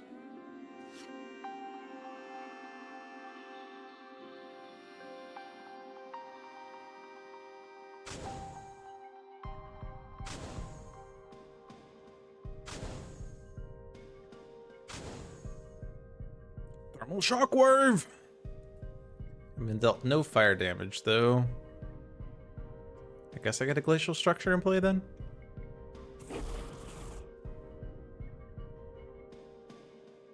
I need to kill the assault drone? I guess I might as well.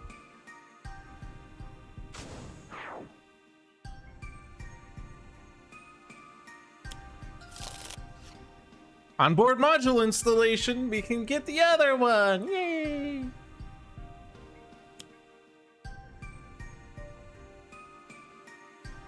Repair drone or repair drone? The illusion of choice.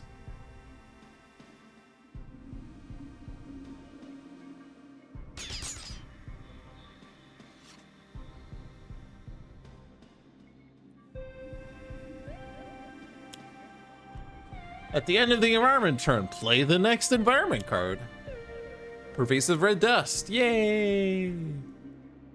All right, destroy 1 from each hero, if possible. We don't have one of Tempests, but we can definitely do our best here.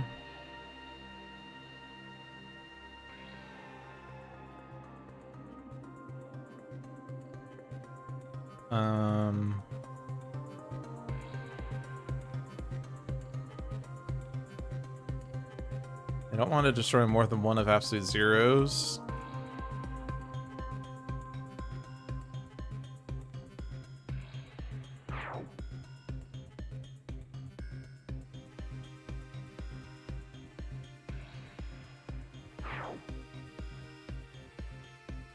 So I'll do those. Oh my god, it's the repair drone. And the automaton drone. Ow.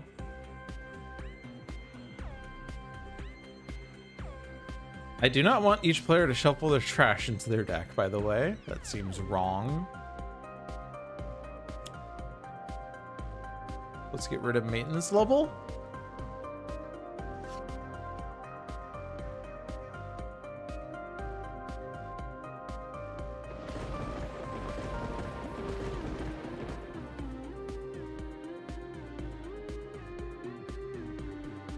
No gene-bound shackles yet.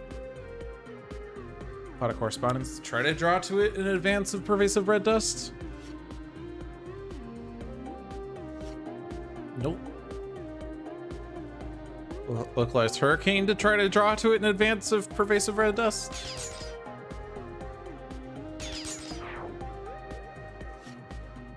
Yeah, there is an equipment there at least. Something is better than nothing.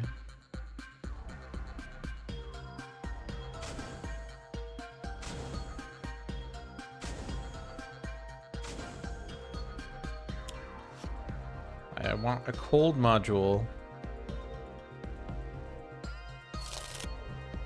Although it doesn't really do anything, does it? Oh well, can't rewind. I've been dealt no cold damage. I guess I could just do this. I don't want to do my base power. I don't think there's really anything left I can get. And I don't want to do thermal shockwave, it kills me. And I don't want to do coolant blast. I guess it does do 1 damage, which kills the repair drone. Oh well.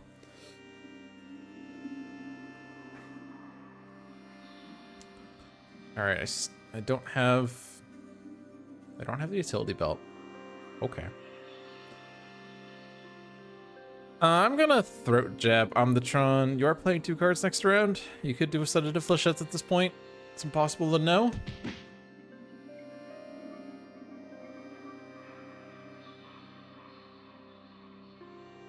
I'd rather do the disintegration ray.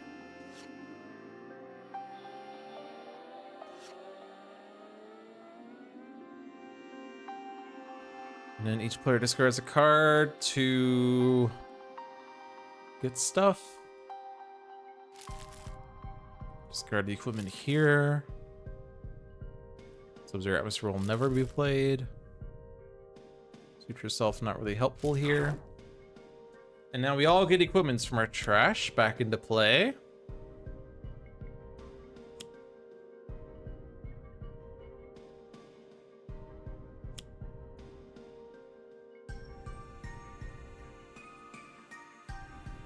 Utility belt was the only one that isn't in our hand and we want in play.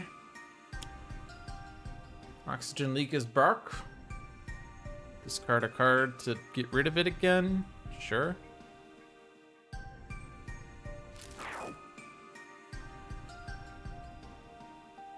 Omnitron plays Disintegration Ray, followed by Adaptive Plating Subroutine. Okay. Not the worst. Alright, my Legacy Ring is back.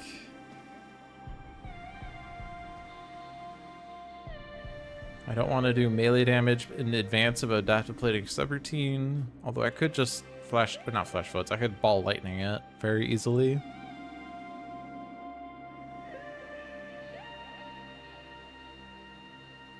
Sure. This is the side with damage reduction though, so it's a bit sad.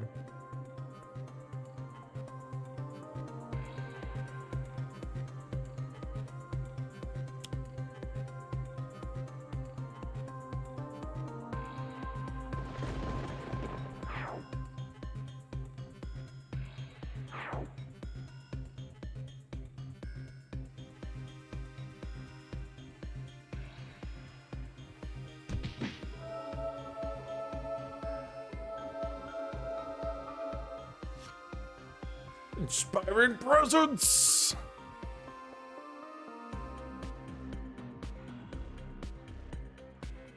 All right, what damage type are we most worried about? Fire in the biosphere, probably. Weirdly.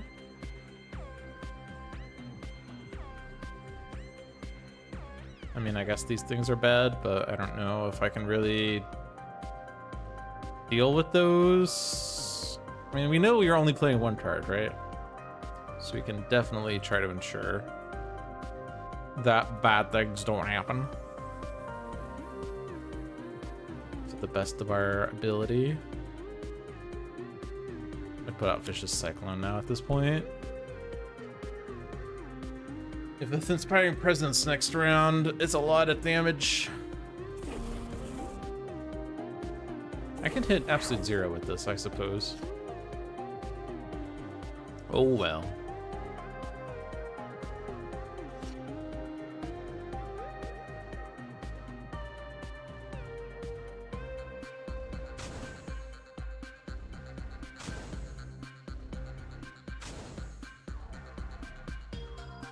More modules.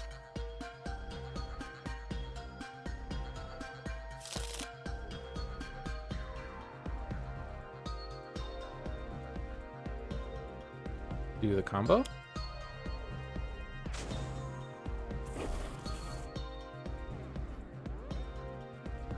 I've now hit myself for fire, so Coolant Blast is like, hey, I will now deal damage.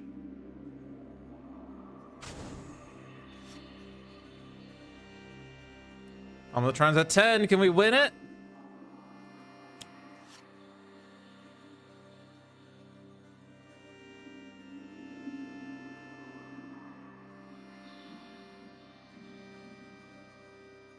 Smoke bombs.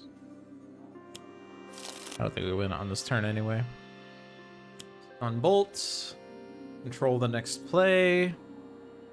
Disintegration ray doesn't do anything. Unbolt.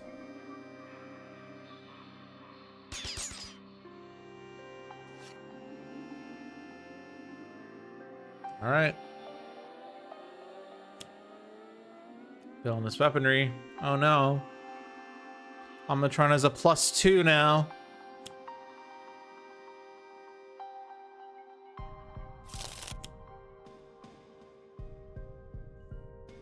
Ow.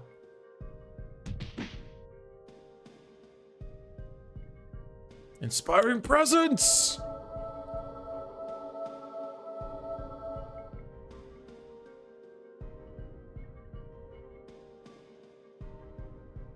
And an inventory barrage. Lol.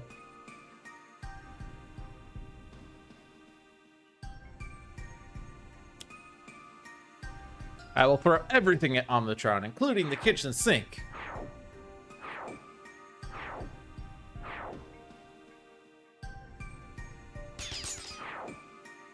Oh, we haven't won yet. Oh no. We can't win until all the drones are destroyed. Oh no.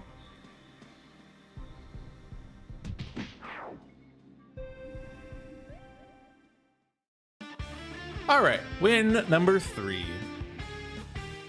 What's number 4 gonna look like? No rest for old men. Oh god. This is a marathon fight as well. Do I do it? Sure, why not? No rest for old men. Ra inspected the grave. The former occupant had clawed his way out. I'm getting to... Fixer's knuckles cracking interrupted him. No tropes. The man grunted under his cigar. Chrono Ranger drew his 6-gun. Scholar sighed. I just wish the world would have stayed saved. Hako laughed in response. This one shot requires Mini-Pack 2, Rook City, Infernal Relics, and Cheddar Timelines, designed by Brad Bell.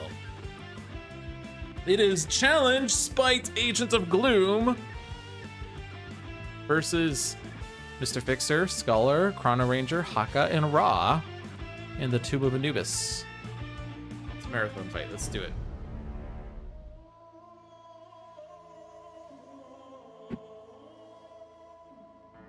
My tools are weapons in my hands. This fight will end swiftly. All right. Mr. Fixer, starting with Bloody Knuckles, Dual Crowbars, Jack Handle, Overdrive. Scholar, starting with Alchemical Redirection, Flesh to Iron, Proverbs and Axioms, Transmutive Recovery. Chrono Ranger, starting with 2 eyes on the prize, No Executions, Ranger's Mark. Haka, starting with Haka of Battle, Haka of Shielding, Rampage, and Vitality Surge. Ra, starting with Drawn to the Flame, Flesh the Sun God, Imbued Fire, and Summon Staff. So, Spite Agent of Gloom starts with all 5 drug cards from the villain deck put face down in the villain play area. The safe house card is put into play, the villain deck is shuffled. At the start of the villain turn, if there are 5 cards under the safe house, Spite flips. If not, flip a face-down villain card face up. Whenever Elaborate would enter play, instead it is discarded, and Spite deals each hero target 2 melee damage. At the end of the villain turn, Spite deals the hero target with the highest HP 5 infernal damage. If there are more cards under the safe house than face-up drug cards, the drug card is flipped face down. Face-down villain cards are indestructible. But the challenge rule, Summoner and Overlord. After Spite is defeated, he is immediately replaced by Skinwalker or Gloomweaver without altering the environment or any of the heroes or hero cards. Heroes do not regain HP or draw cards. The game resumes at the start of Gloomweaver's turn. So, bit of a weird thing, but drugs work differently here. They're all face down. Start of the first turn, there are no cards in the safe house, so we flip a face down villain card face up, which is a drug. At the end of the villain turn, because we can't really get anything under the safe house, there will still be 0 cards of the safe house, so a face-up drug card is not flipped face down. Starting from round 2 is where things can get interesting. If we can somehow get 5 cards out of the safe house by that point, which is very difficult, we could flip Spite with only 1 drug, and when he flips, he doesn't do anything more with those drugs. Increase damage dealt by Spite by 1 for each card under the safe house. Whenever a card is placed under the safe house, one player may draw a card. Whenever a victim is destroyed, Spite deals each hero target 1 psychic damage. Whenever Elaborate will enter play, instead it's discarded, and Spite deals each hero target 2 melee damage. At the start of each hero turn, a player may remove a card from under the safe house and put it into play. If they do, they may play a card. At the end of the villain turn, Spite deals the hero target with the lowest HP 4 melee damage. Face down villain cards are indestructible. Yes, it's a lot of text. But basically, we can play around with the safe house at this point. Cards placed under the safe house make a player draw a card. At the start of each hero turn, we may put a card from the safe house, put it into play to play a card. And so we can kind of combo these two, draw a card, play a card, draw a card, play a card. Of course, we do start with 5 cards under the safe house when he flips, so he has a +5, and that's very dangerous.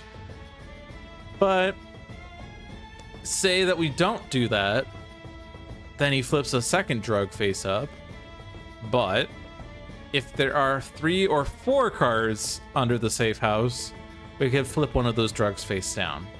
So if we can get 3 cards into the safe house on turn 1, that's really good, but that's still fiendishly difficult. We basically need good Samaritans to chain in order for that to work.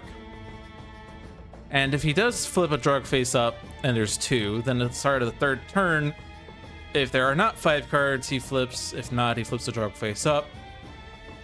At which point, if there are 4 cards under the safe house, we can flip the drug face down again.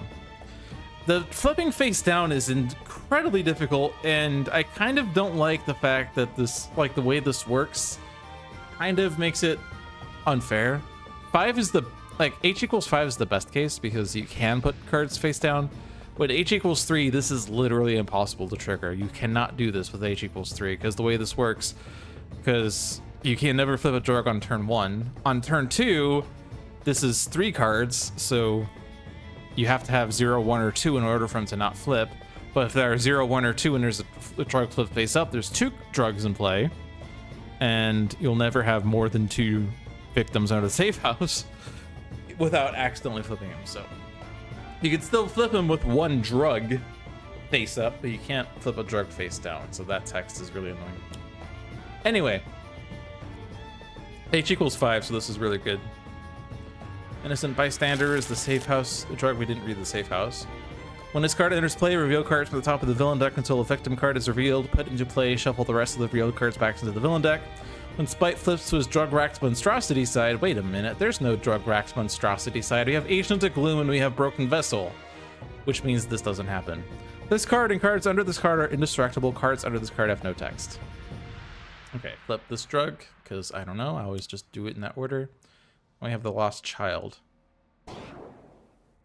Unfortunately, no Good Samaritans, and we can't get more cards into play than this with these heroes. We can't reveal a top card of a deck and put into play, or other things, so we're kind of just gonna have to accept that we're getting a second drug flipped face up, and we're not getting this flip face down. So whenever a hero uses a power, Spite deals them 2 toxic damage, and that hero's player discards the top 5 cards of their deck. So probably not going to use a power then. But the Innocent Bystander, at the start of each hero turn, that player may discard 3 cards to put this card under the safe house. as well as Lost Child. At the start of each hero turn, that player may choose for Spite to deal them 4 melee damage. If they take damage this way, put this card onto the safe house. Do we do it? Do we not do it? The problem is that we do have the forced entries, which are really bad. Because the problem with forced entry is it puts all cards under the safe house into play, in which case all the work you did goes away. So I probably don't do this then. Only if we can get enough cards into the safe house to flip Spite or flip a drug face down do we do it. And I don't think we can.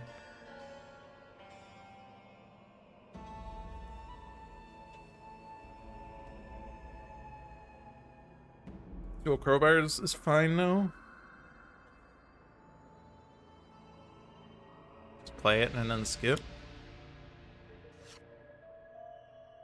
Meditation gives me a style. Flush to Iron reduces the damage dealt to Scholar. Don't have much HP to regain or powers to use, especially powers are bad as well. Could also skip, you're at full HP. You don't need Flesh to Iron just yet, so let's get cards.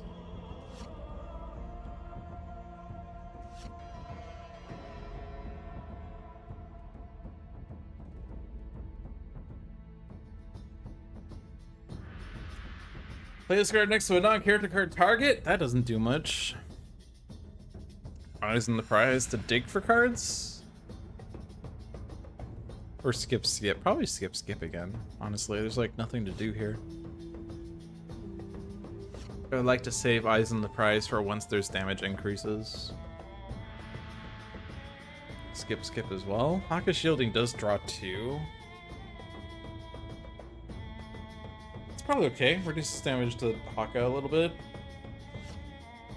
Rampage not likely to be used. Savage Man especially not likely to be used.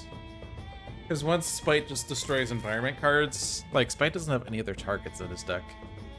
And once the environment cards get destroyed by Spite, like there's no reason to destroy them ourselves. I could summon Staff, I could also not summon Staff, because I could just draw 2. Kinda just killing time here. Waiting to see what the next victims are. Deal the target with the lowest HP 3 melee damage. We don't really have good heroes for things. Like Fixer, Scholar, Ra, and Haka don't have ongoing or environment destruction in their decks. It's all Chrono Ranger.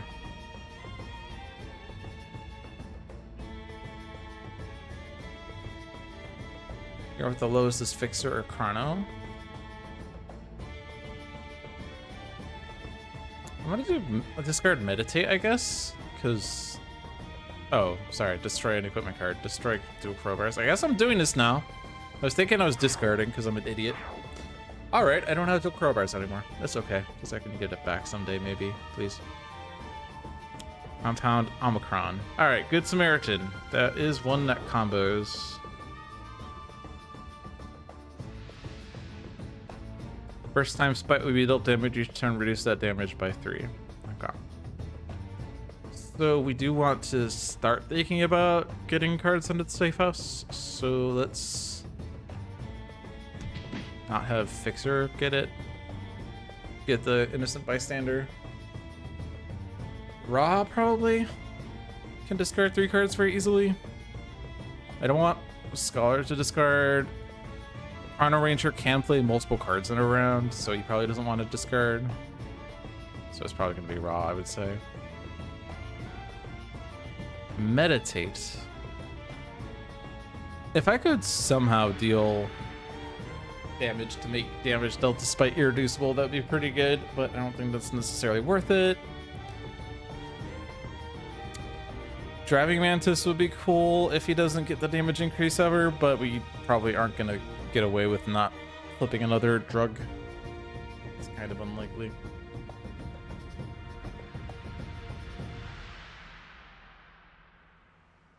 Honestly, just skip CF again. Skip.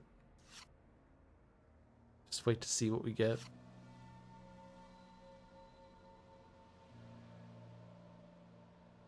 I could discard with Scholar and then play No One to Hold Fast, I suppose. Sure, why not?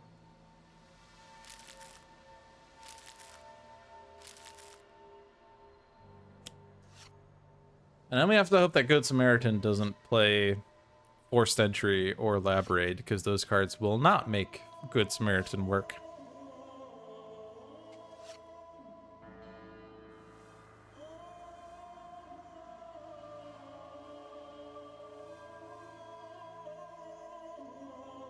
Skip again because I want to get to bounties. Like, ultimate target on Spite is really good. Skip here. I could Vitality Surge, I suppose.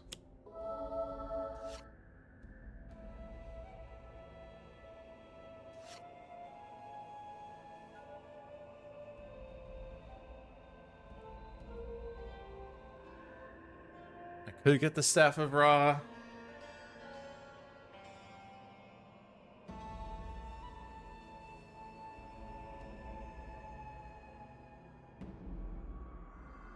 Yeah, I'll play that, get hit points.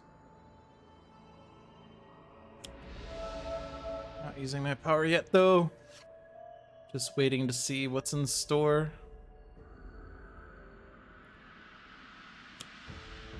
Alright, that's a victim. Ursh.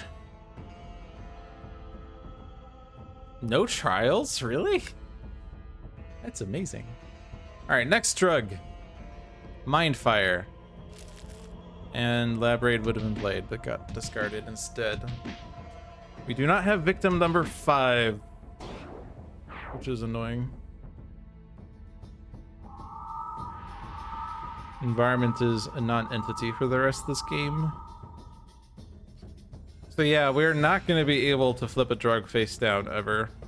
You only have very limited opportunities at doing that.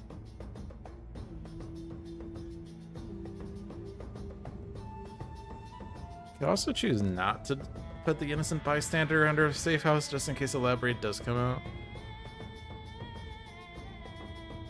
There's also a potential that Spite just destroys a victim, in which case, if there are no victims in play, then it fizzles.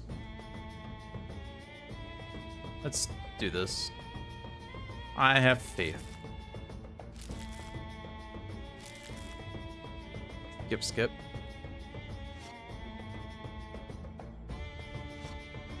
I would like to get damage reduction, honestly. We do have a neurotoxin dart thrower,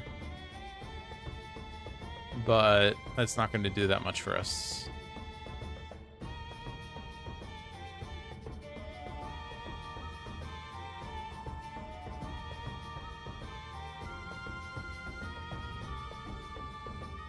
I mean, what we could do, we could start trying to deal damage to Spite, but it's very difficult because of his -3. If I were to keep moving for Flesh to Iron, and then Alchemical Redirection, which I discarded. Whoops, never mind.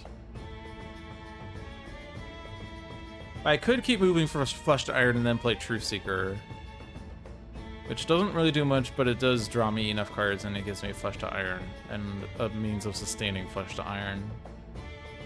I could also play Bring What I Need, which actually gives me a card profit in the end. So I will.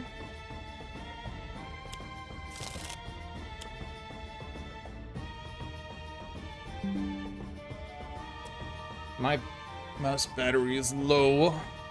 That's what that sound was.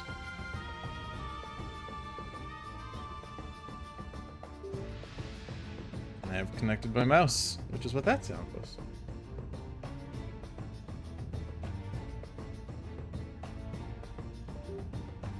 And it got disconnected again, for some reason. Sometimes happens.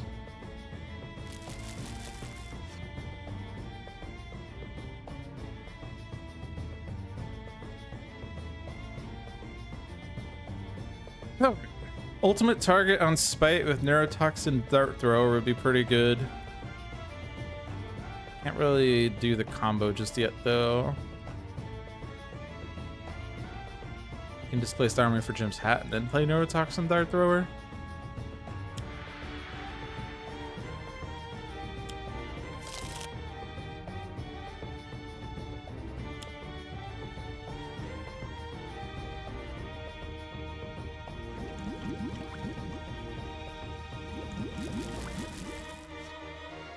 And we probably want to start playing cards because Spite's going to have us start returning cards to our hand, and I don't want to lose all my cards. So let's go ahead and just kind of do stuff.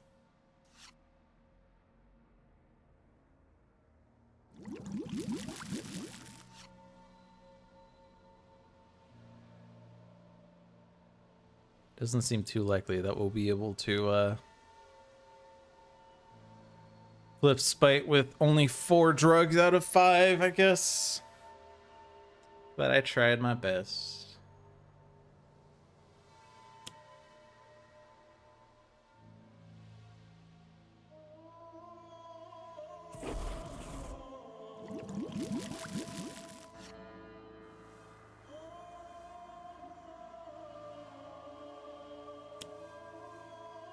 At the end of the environment target, deal each target 3 damage. Did I say environment target? Environment turn. That's just rude.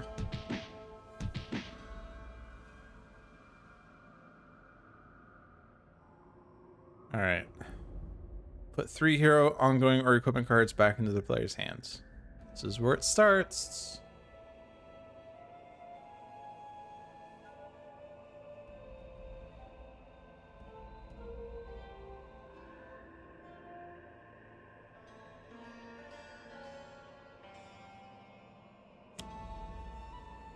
But we have the 5th victim.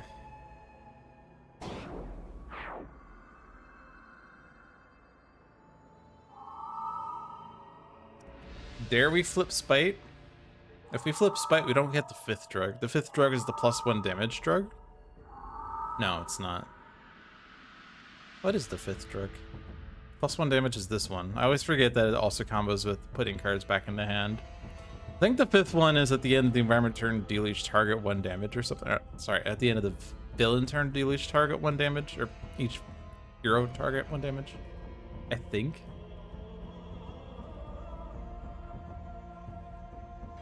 Alright, I can't really play Riveting Crane. At least not just yet. Let's meditate for Driving Mantis, because that can sometimes redirect Spite's damage. No reason to use my base power, though.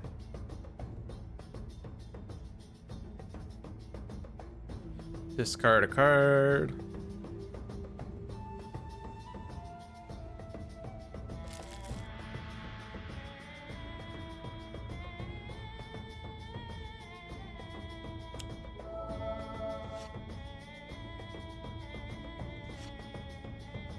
Alchemical Redirection is good.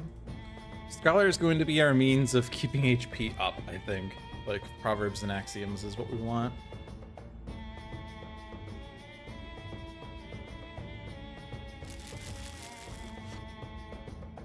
Don't dismiss anything! Alright, Jim's hat is in play. Sudden Contract for ultimate target.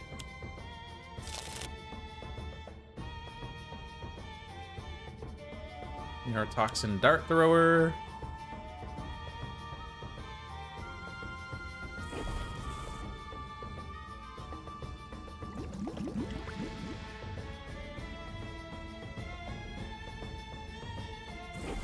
That second power was probably not worth it.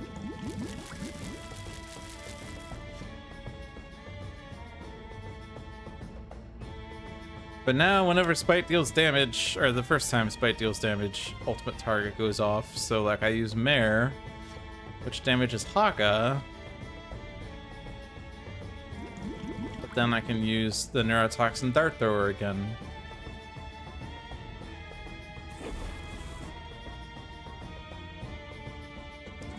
Unfortunately, Chrono Ranger is currently losing HP with this, so it doesn't last.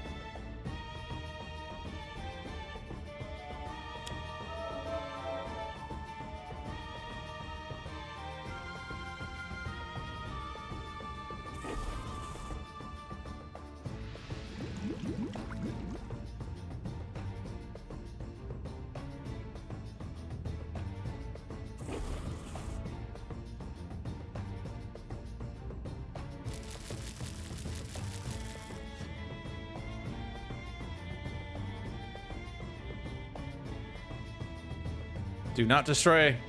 Okay. All right, we have flipped Spite without the last drug in play, so progress.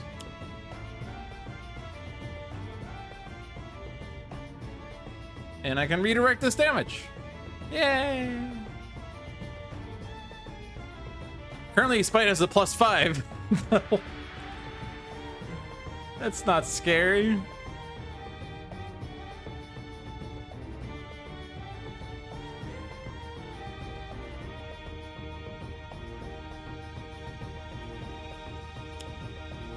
Destroy a victim card. It also makes Spite deal damage. Whenever a victim is destroyed, Spite deals each hero target 1 psychic. Awkward.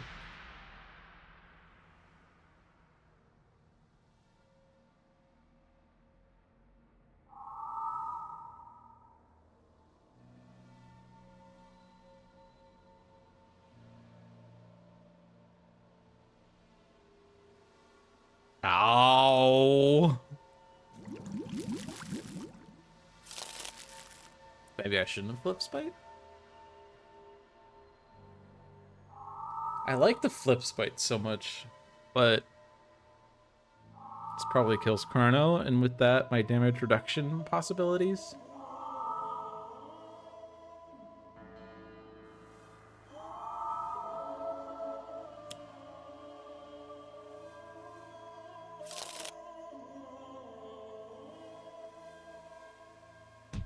Oh my god.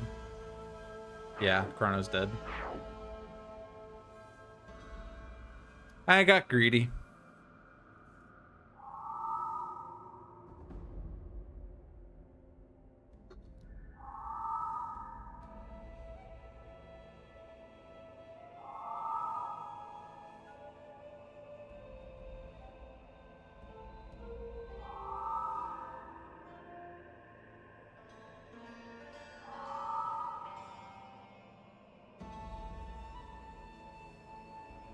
Let's see, so play a card, use a power, deal damage. So we can do like alchemical redirection and expect the worst if we want. I want to put all these into play. When a card is put into play, they may play a card. So yeah, definitely get the extra plays now. Reduces Spite's damage as well.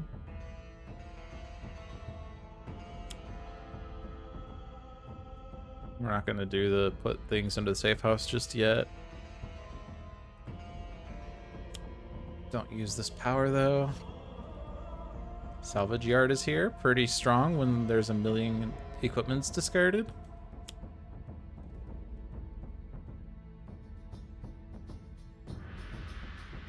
I actually can't play these, can I? Oh, but I can combo it off this. Okay. Proverbs and Axioms for some hit points.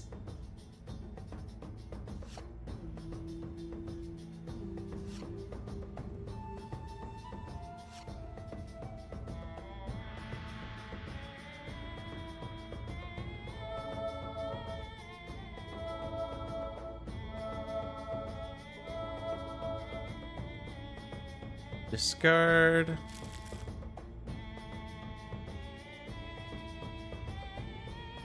There are 4 elements still in my deck.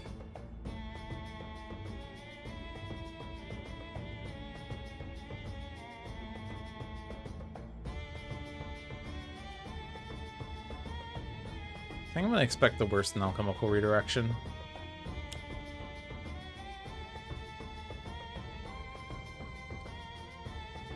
Not too likely I can use offensive transmutation though. Also not too likely I can use any of these cards. Increase under fire when there's no environment in play.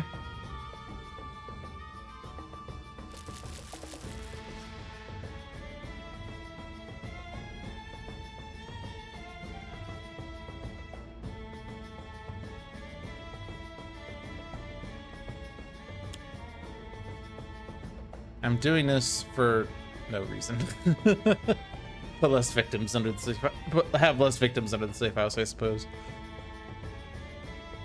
Okay.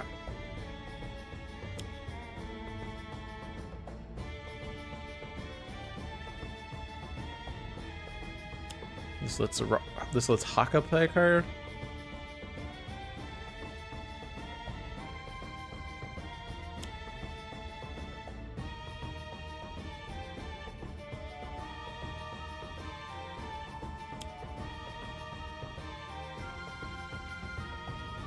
use this to draw a card.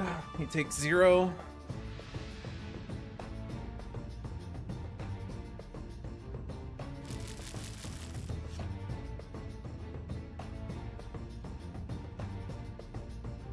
Alright.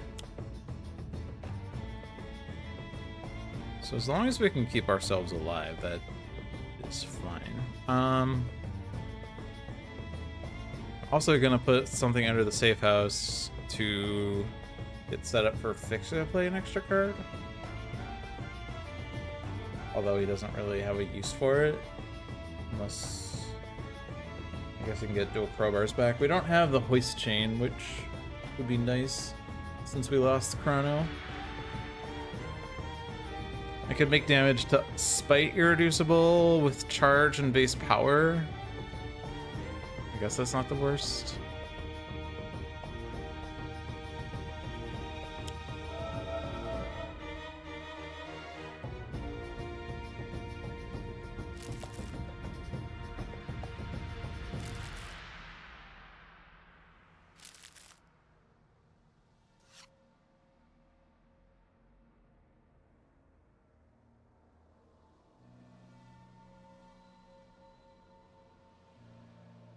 Just basically playing cards for the sake of getting cards back into hand. You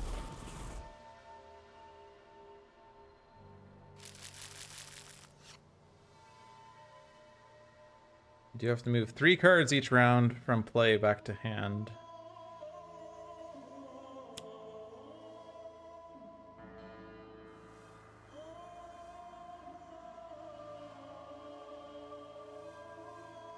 Okay, I think I can kind of do this trick with Alchemical Redirection, expect the worst. The problem is I don't have Alchemical Redirection on Spite's turn. At the very least I do Staff of Rock, because I regain hit points when I play it, and that's very useful. If I'm going to swap out Driving Mantis, I should probably get rid of it.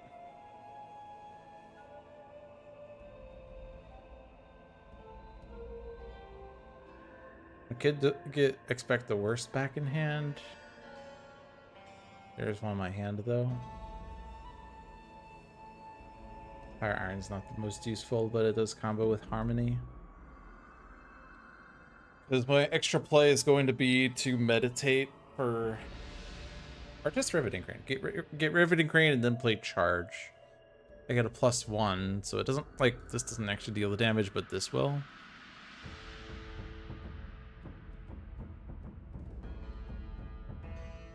I don't need Flesh to Iron per se, but I'd have to play it on my turn.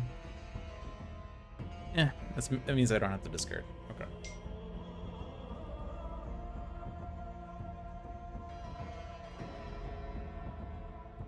These are all 5 hit points.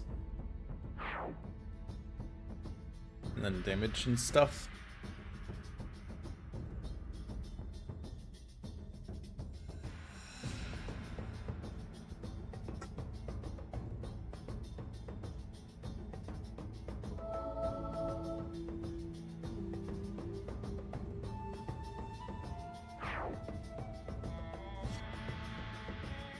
Ground Pound is good.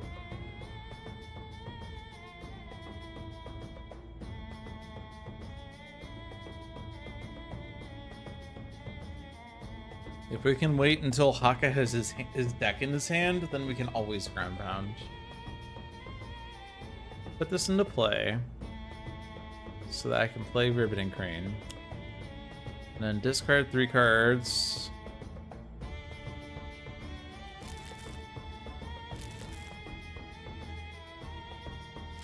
So that we can have the next hero play 2 cards.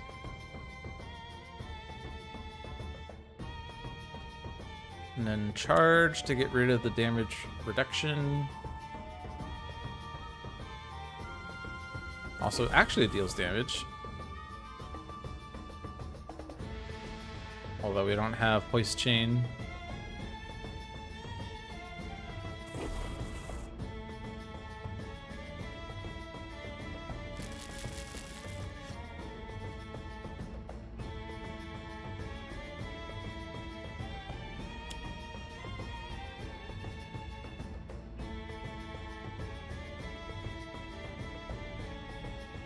We could offensive transmute so that Spite doesn't deal damage.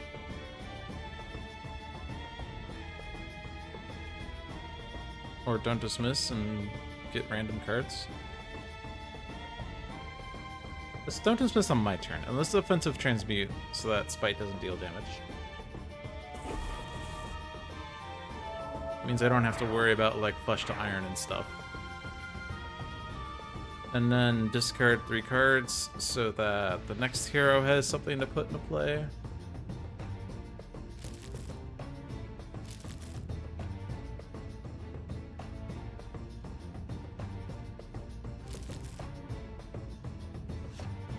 Or whatever, just keep like chaining this.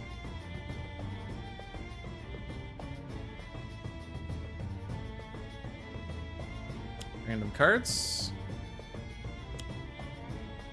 Fire Iron. Okay. Transmuted Recovery.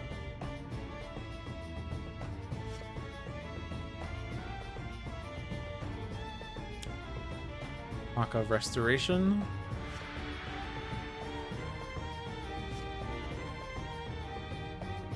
I don't want to discard too many cards because we want to get Haka's deck in his hand so he could always do Ground Pound. Living Conflagration, cool.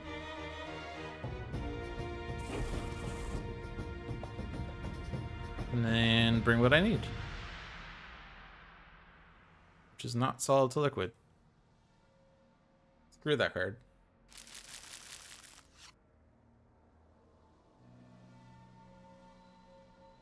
Okay, you don't do this. Do a play so that we can keep the train going. Or just get more cards into play, rather. Salvage yard time? No hoist chain in there.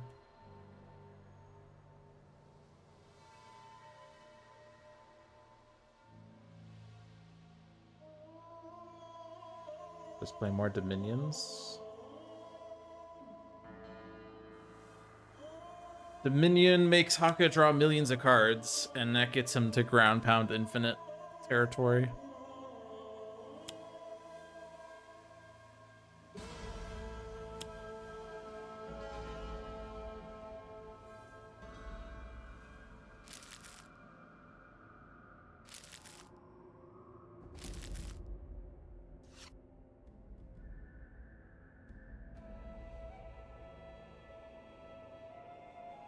Kamoko.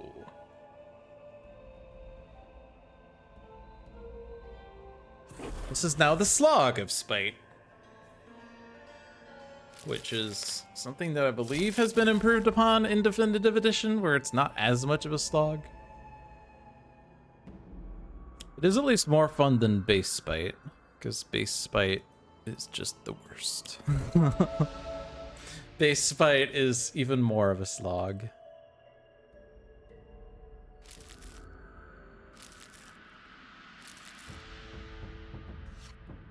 Hoist chain. There we go.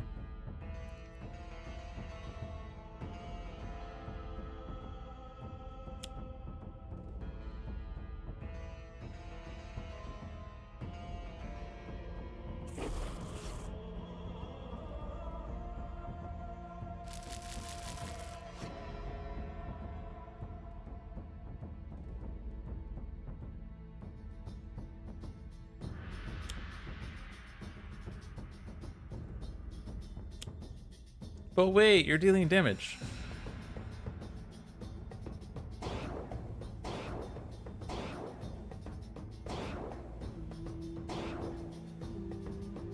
But hey, Haka draws cards.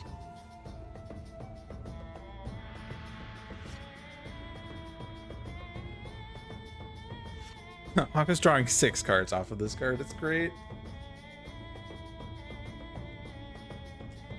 Okay, time to return cards.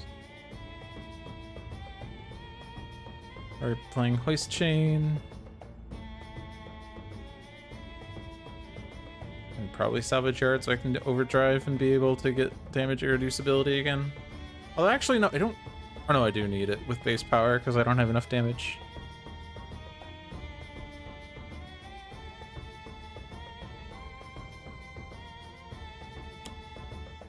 Alright, potential sidekick is here. That's a really good one, because now we draw extra cards at the start of our turns, or start of Spite's turn. And that will help fund the innocent bystander more easily.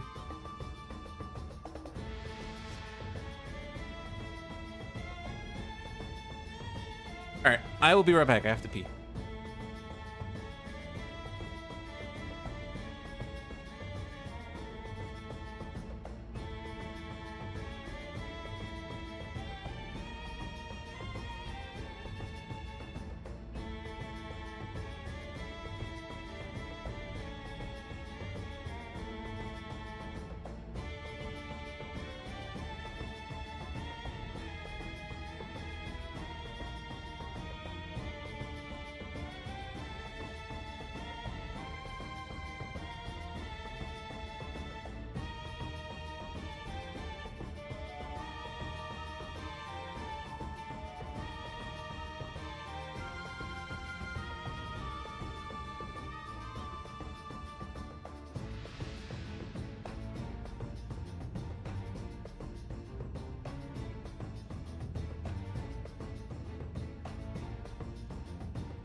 Logic returns.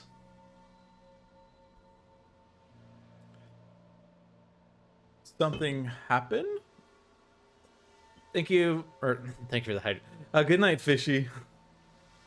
I left for a moment to pee, is what happened.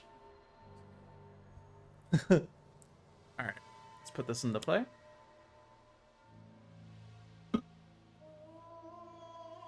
Play the hoist chain. Discard 3, all the tools. And then Grease Monkey Fist. Scholar draws. And then Salvage Yard. Which brings back all the equipments. And then I can play Overdrive. First hit fizzles.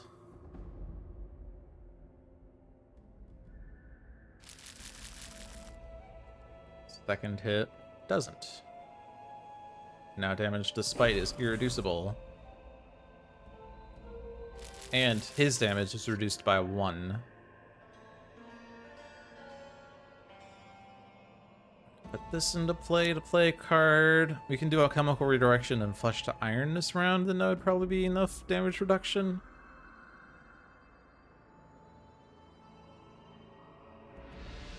There is one in my deck, so I could Flesh to Iron and then something else. But if I play these cards at the start of my turn, I have to immediately discard for them. So like Flesh to Iron into Mortal Form to Energy is not super helpful.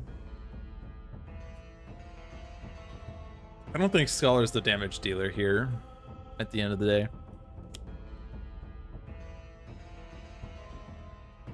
And you're dealing 1 damage with this. I think it's fine for you to just hit me. Sorry, it's 2 damage. Oh no. But I don't have to discard for this, which is good. Keep the cards.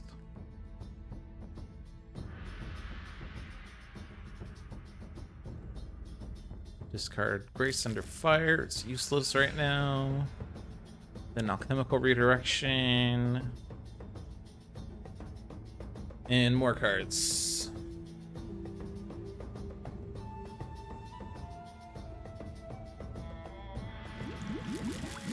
Guess I am taking a hit point. Oh well. No, I did not want to do that. Well, I can't undo. Because there's a mint. There's a mint at stake. I just instinctively clicked it. It's fine. Everything's fine. Toolbox? Toolbox. Toolbox is the best card to play because you can return it to your hand and it doesn't do anything bad to do that.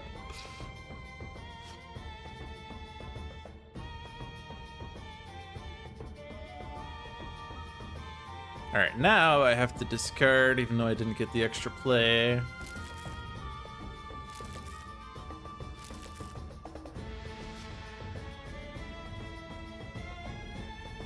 Damage is redirecting to Scholar.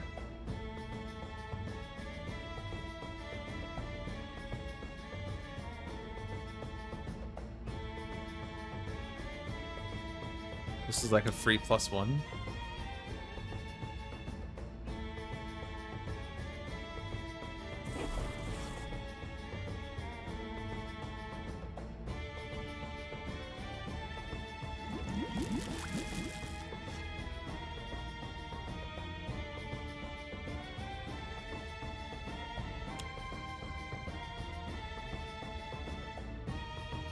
My deck does not have Stabs of Raw in it. They're all in my hand, actually. Do not put the potential sidekick underneath.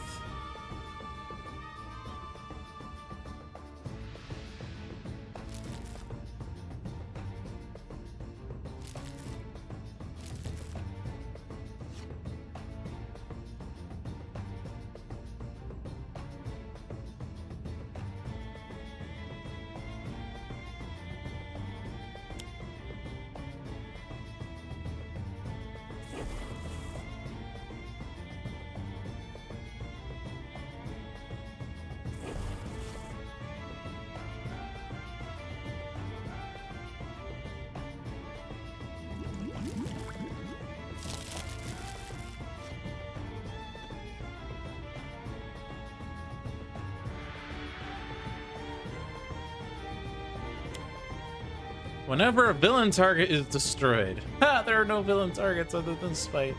I mean, it actually does matter for Gloomweaver. Toolbox comes to hand. Staff of Raw comes to hand.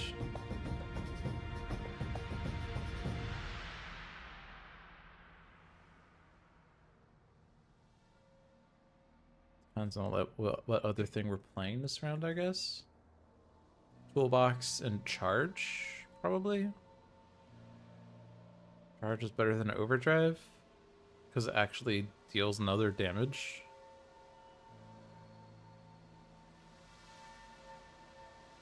We have things to play on the others. Taiaha. Savage Mana. Let's do Living Conflict because that does deal damage when others play. Oh look, we're drawing 2 cards per hero because of potential sidekick. Amazing.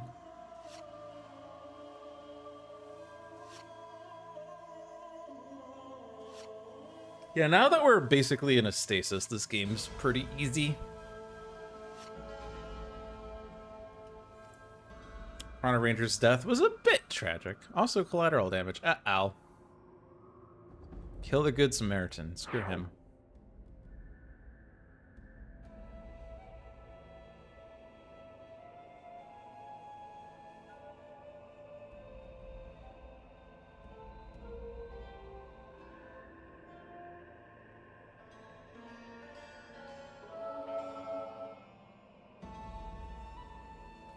Well, the good news is Scholar is HP to regain.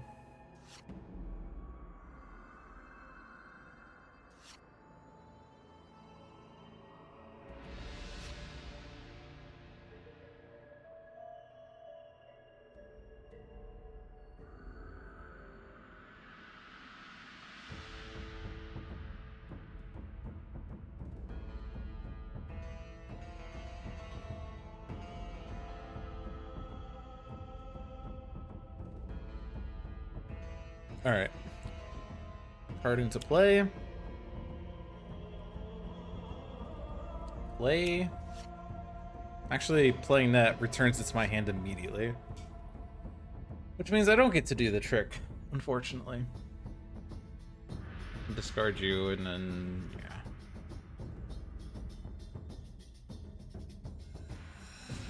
We're still playing charge, though. Guess I could do Grease Gun to not have Spite deal damage, but meh.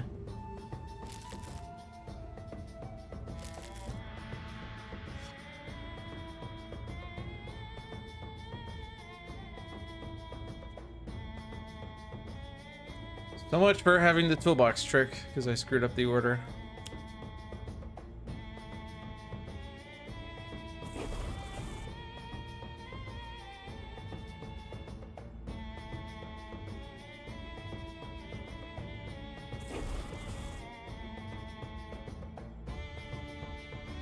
But now Scholar takes 0. Pretty good.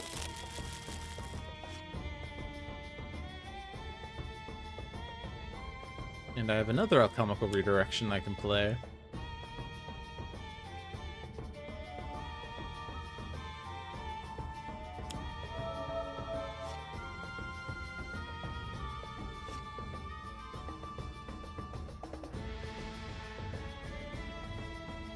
Probably you want to take damage, but that's fine. This is limited and already in play.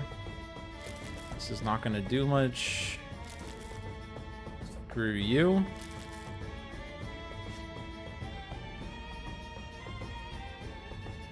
And then discard. And then I will play the other alchemical redirection.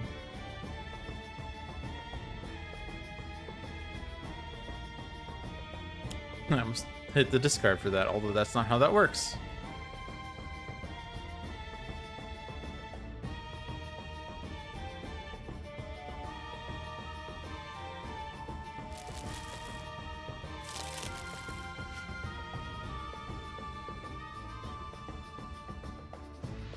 Do not do that. And do the play on the toolbox again. Because I can return that to my hand to negate the compound upsilon.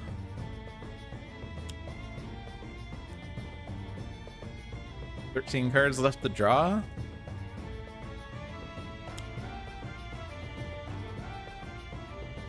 16 more like.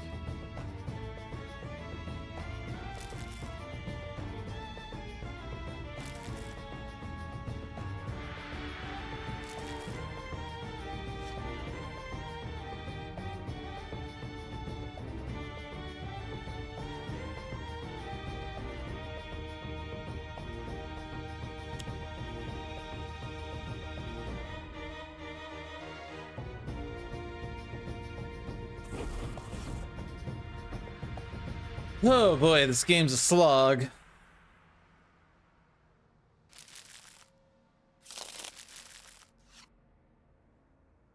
But kind of by construction, isn't it? I brought this upon myself. I only have myself to blame. Should have played Summon Staff, I guess.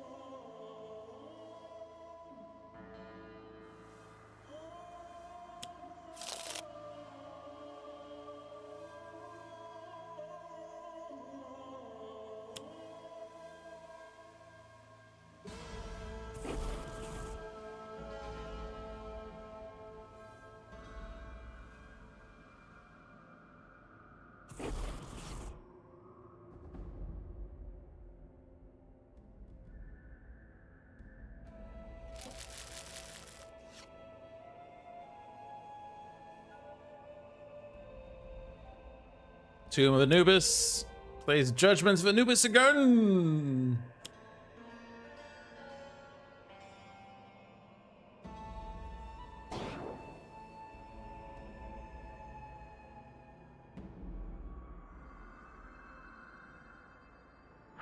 And Haka draws 6 cards!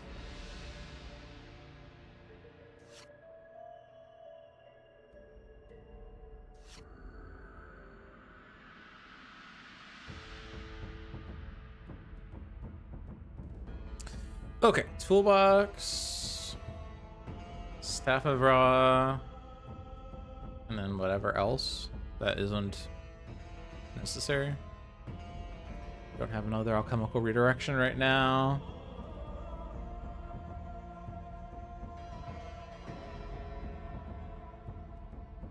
I guess the question is who has cards to play to combo with stuff, I guess.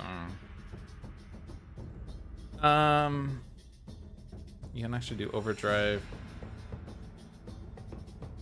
Double overdrive doesn't work, fun fact. So I guess you could do hoist chain overdrive.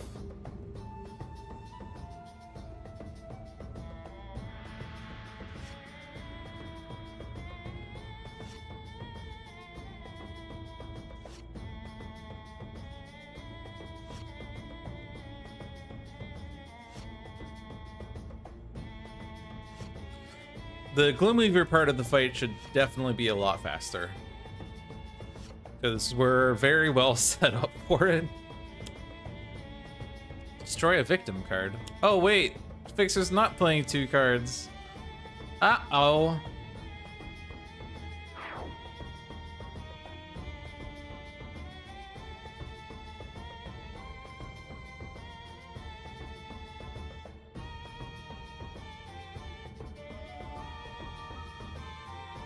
Oh yeah, when I said I was gonna do hoist chain overdrive, I actually was gonna be playing the toolbox, so I guess I wasn't actually playing the ones I thought I was gonna play. Are we playing challenge? Yes.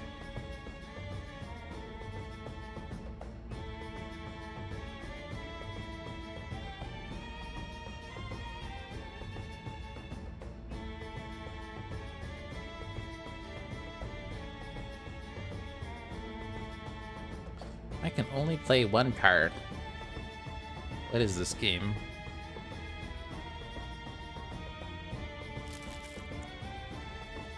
I don't happen to have whatchamacallit, salvage yard? Nope. Pie brunch for kids.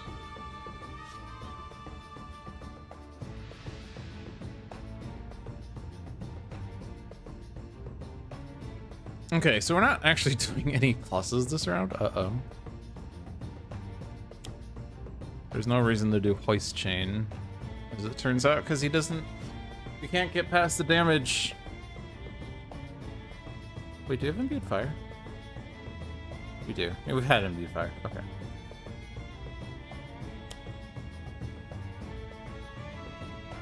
Okay. Any chance that we can have Fixer deal damage? I'm gonna not dismiss anything and hope to get lucky.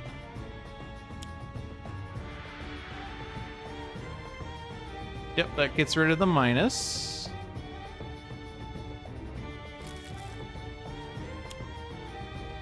Okay.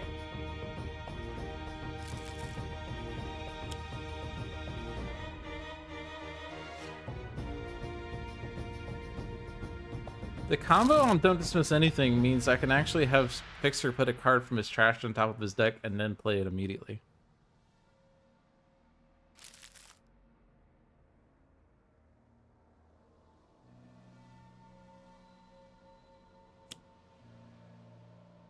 What's in your trash?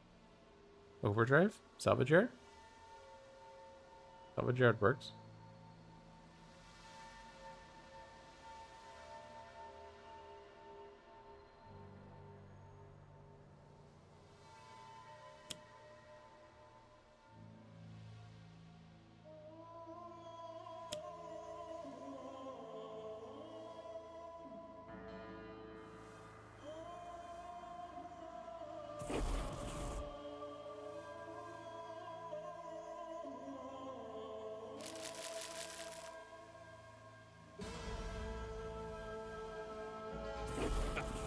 Yeah. Back on track. Unfortunately, we don't have alchemical redirection this round. We do have ground pound and only 5 cards left. Okay. Infinite done.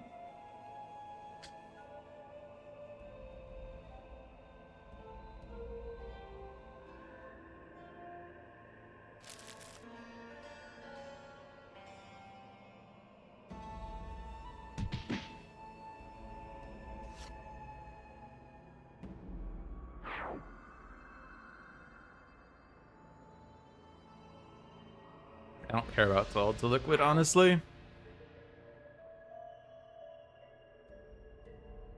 I could just offensive transmute. How about that? Easy. It's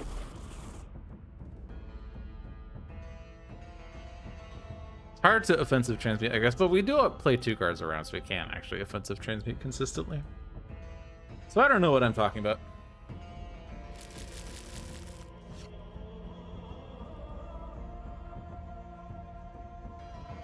Don't do that. And toolbox is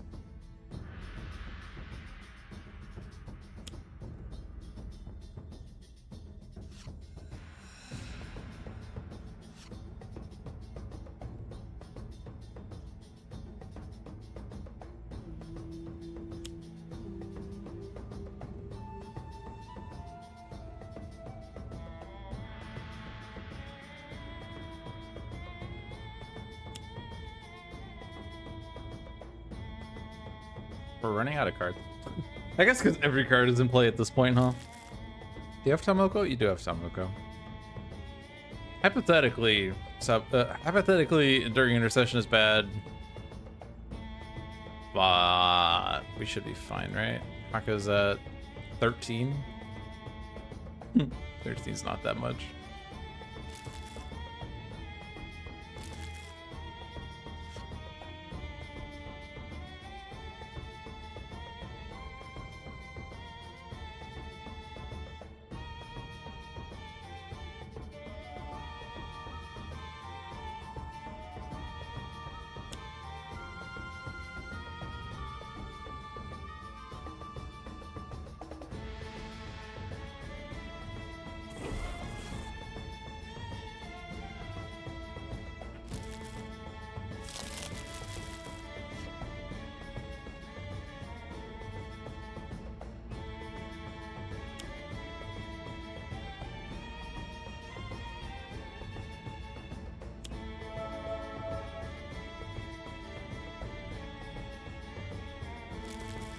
Staff of Ra is a really great card to discard because then when my deck reshuffles, I can play Summon Staff. And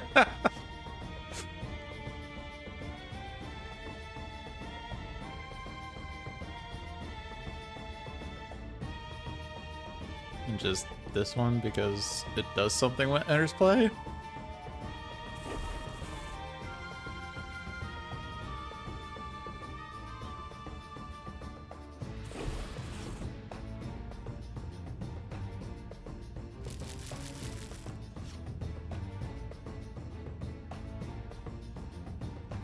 Tomb of Anubis is like Challenge of Fire. Okay. Imbued Fire is in play. Akko's taking this damage. Awkward.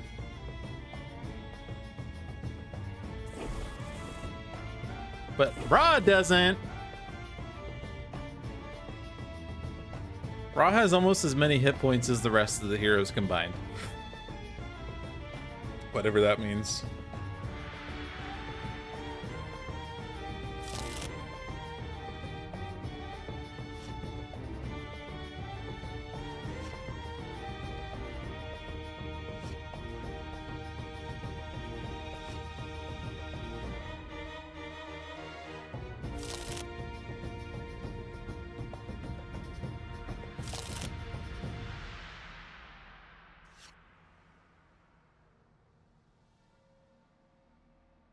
Elaborate would have entered play, but it got discarded. Haka draws 3 cards.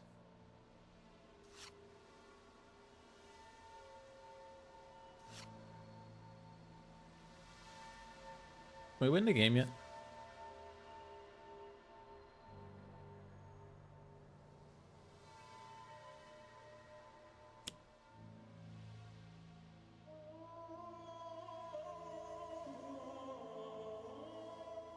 There are no cards in my trash.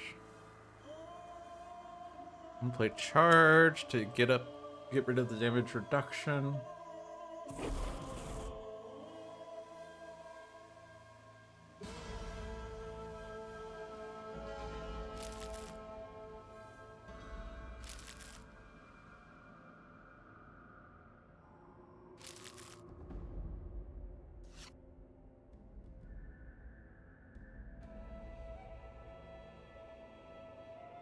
And then I will play the toolbox.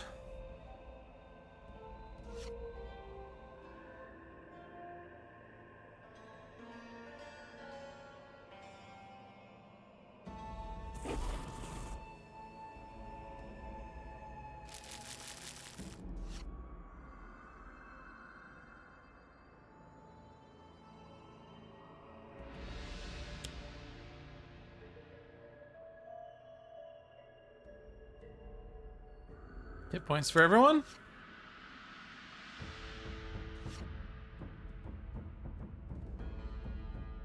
There are no more cards left in August Jennifer trash.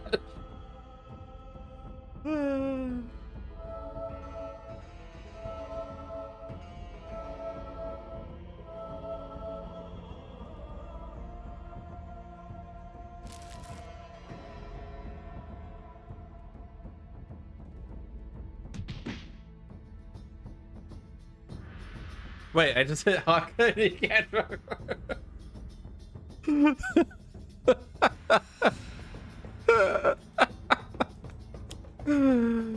my god.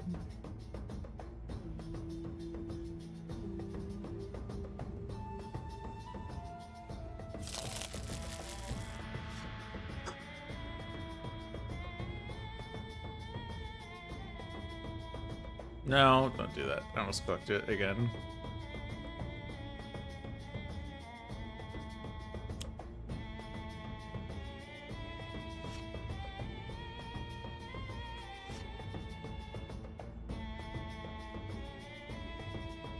I guess at this point what I'm supposed to do is play ground pound. I'd also not play ground pound. Ever think about that one?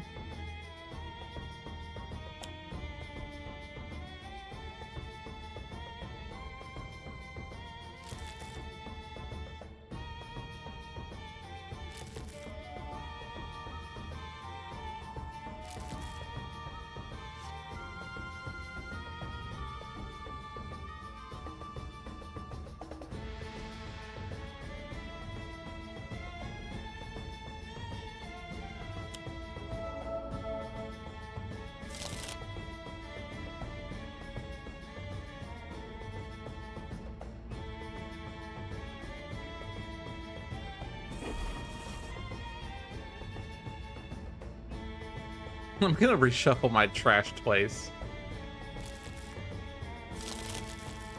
Oh no? The game's like, you already reshuffled your trash into your deck. You can only do that once. Because I thought I was only discarded 3 cards, and I was gonna have to do it again. Whatever. I guess it makes sense. My HP is full. Weird. Should have summoned Staffed first, I guess.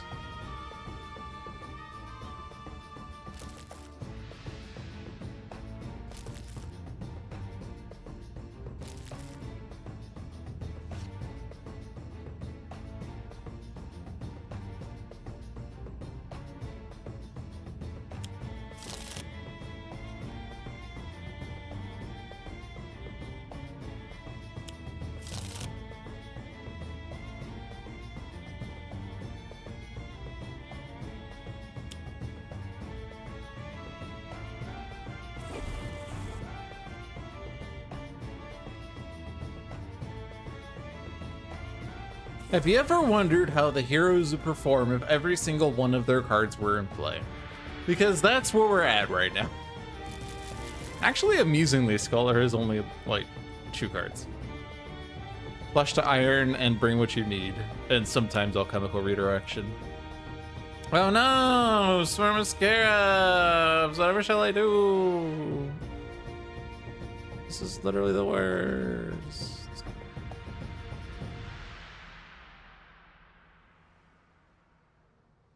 Oh, we can't draw cards at all! Actually can't draw cards because potential sidekick goes off first. I find that exceptionally rude.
All right, time for the Gloomweaver part of the fight after like 20 years.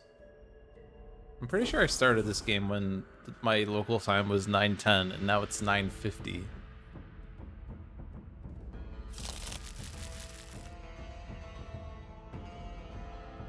Gloomweaver should go quickly though. Don't have to deal with as many shenanigans like this because we don't have to keep moving cards from play into hand. We don't have to deal with the safe house.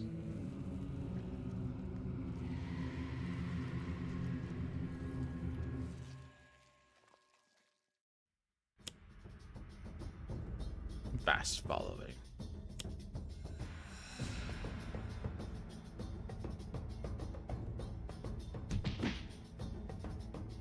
Okay, so just to go over Gloomweaver real quickly. Pouch of Bones put into play at the start of the game. Reduce damage dealt to zombies by 1. Whenever a zombie enters play, each villain target regains 5 HP. Now, Gloomweaver is actually a zombie here. Only on the front side, though. The first time a non-villain target is destroyed each turn, the top card of the villain deck is played. When Gloomweaver will be destroyed, his villain character card flips to the Rotting God side instead. At the end of the villain turn, Gloomweaver deals the non-villain target with the second lowest HP for melee damage. So when he would be destroyed, he flips. On the flip side, his HP is 100. At the start of the villain turn, Gloomweaver deals each target 5 infernal damage. Yes, that includes villain cards. Whenever a cultist is destroyed, the top card of the villain deck is played. Whenever a target is destroyed, Gloomweaver regains 2 HP. At the end of the villain turn, Gloomweaver deals each non-hero target 3 infernal damage. So he is kind of blowing shit up and also really killing himself, which is kind of weird. But yeah, no, it doesn't really matter. I can't play 2 cards. What is this crap? What is this crap?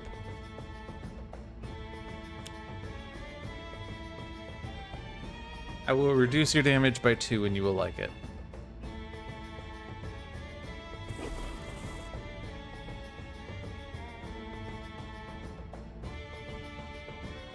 This should go very quickly because we're not playing 2 cards in a round. We're not discarding 3 cards per turn. We're not discarding cards anymore. There's no drugs or literally anything. Literally anything.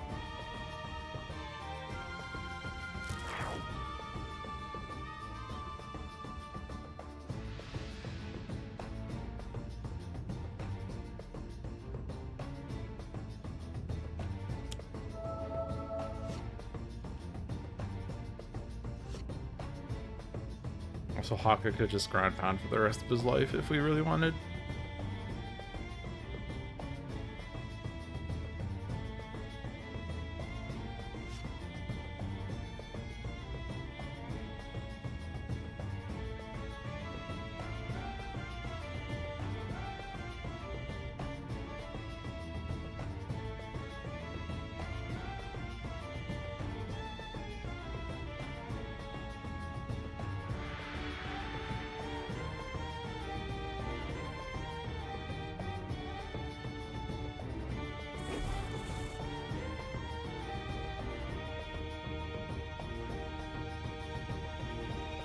What does Say Open do? Destroy one of your cards or be dealt damage. Oh no. Oh no.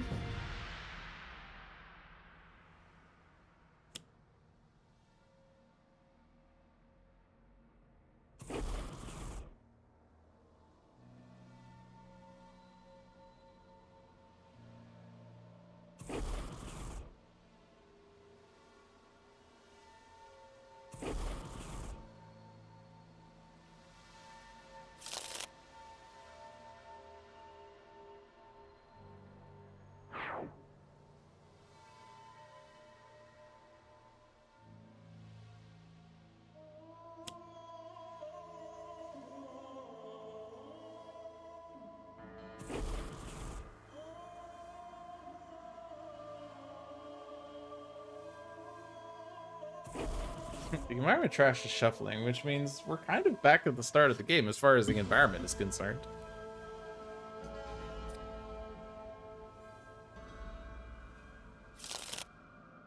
Namti. Gloomyver is the second highest HP. That's weird. At the start of the middle turn, each player may discard 2 cards or destroy one of the cards. If not, they take damage. Or, and bear with me on this, we don't take damage. Because weird shit is happening. Weird shit keeps happening. There are no equipment cards in trashes. That's also weird. I literally just played Overdrive as well.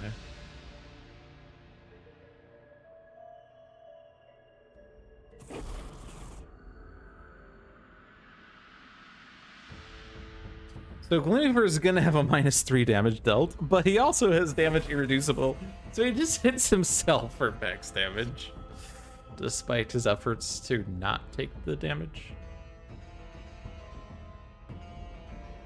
It's kind of weird.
Sure, why not?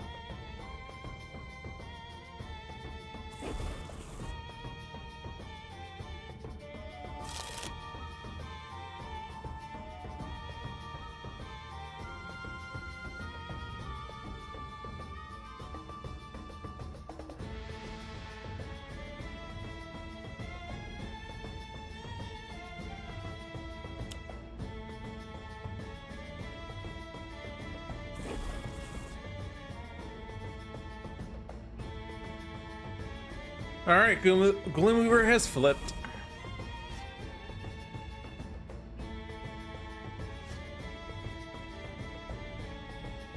Witness my despair.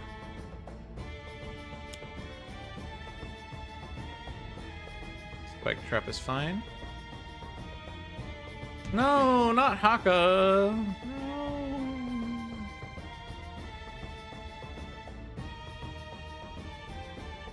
Witnessing.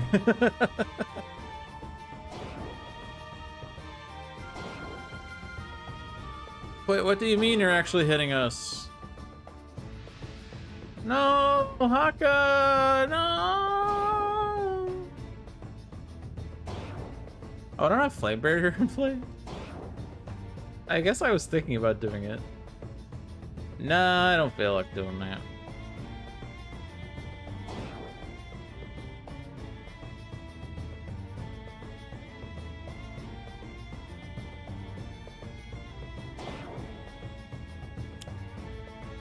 Profane Zealot?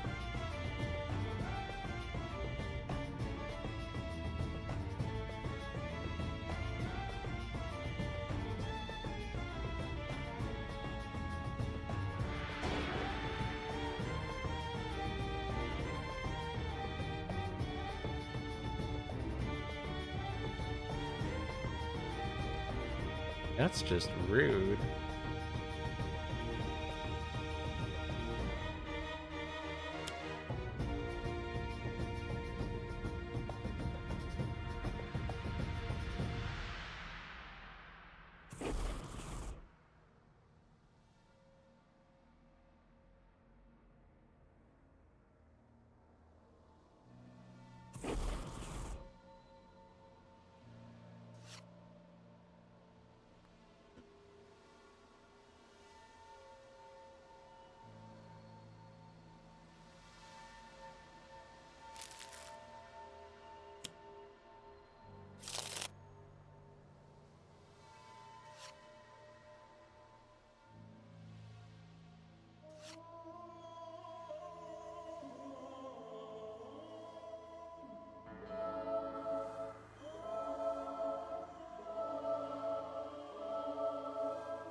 Wait, this doesn't do anything.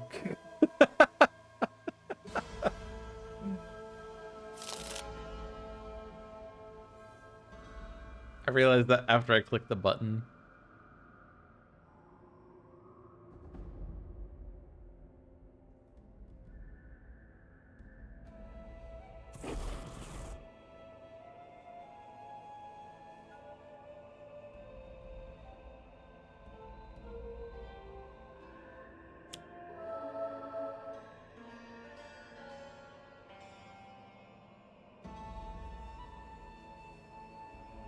Namti!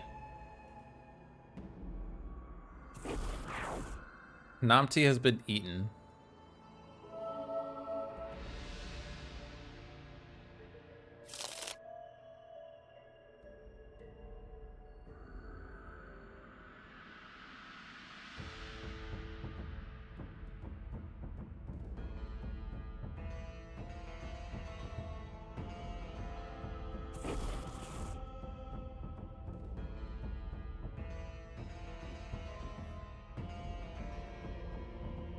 Okay, well then Flame Barrier should be out. TBH.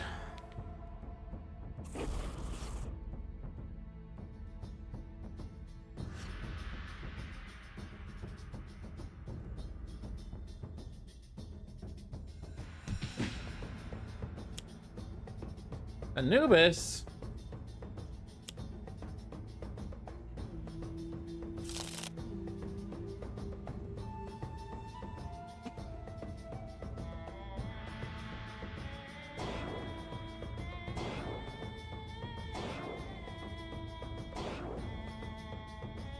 Which Enduring Intercession should go off first?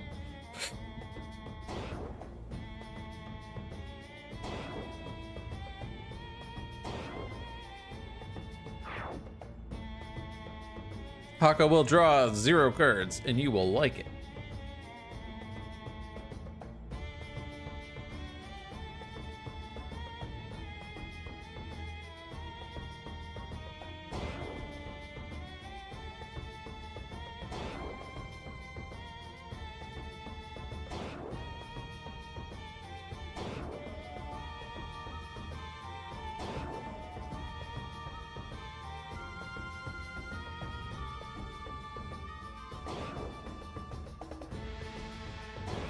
flame barrier.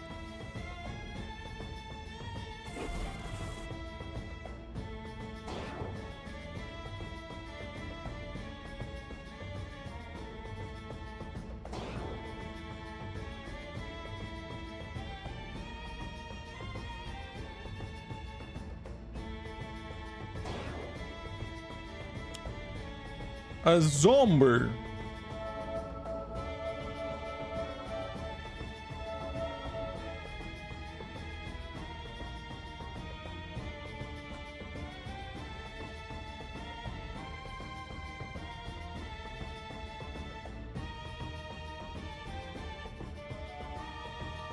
This is the longest game of all time.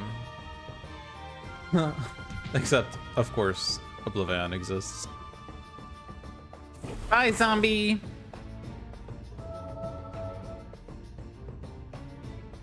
Screw you, pouch of bones.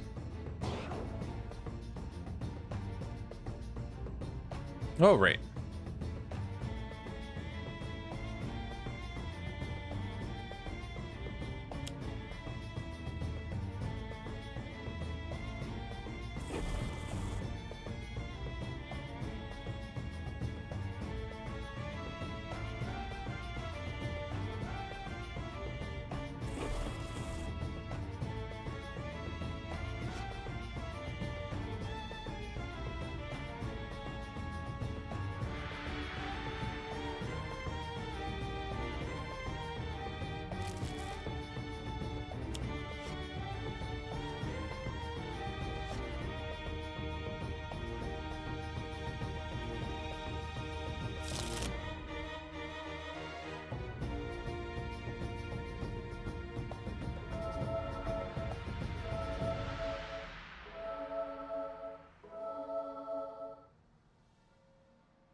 Do you think we're gonna win this?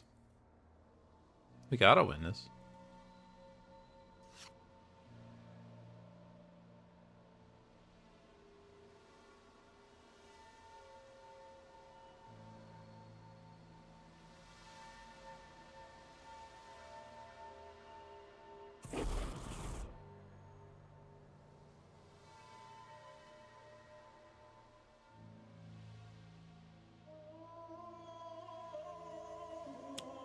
It's a tough call.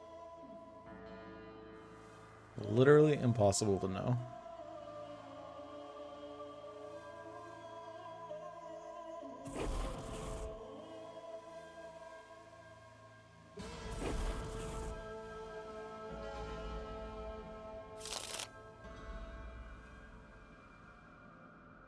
What's the trigger for Gloomweaver healing? It's if a target is destroyed, he regains 2 HP.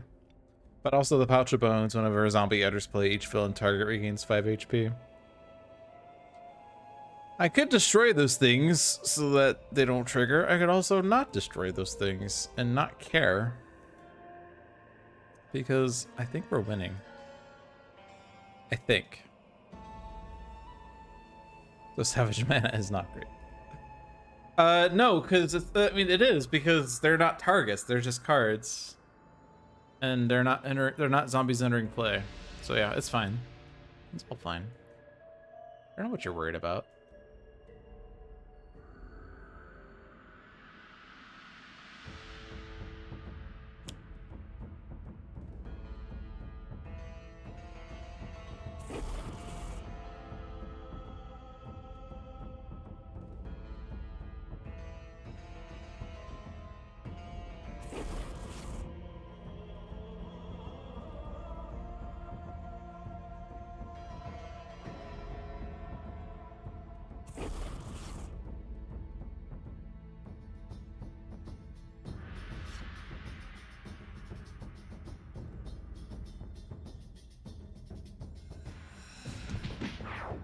Oh no! Familiar. Ain't familiar.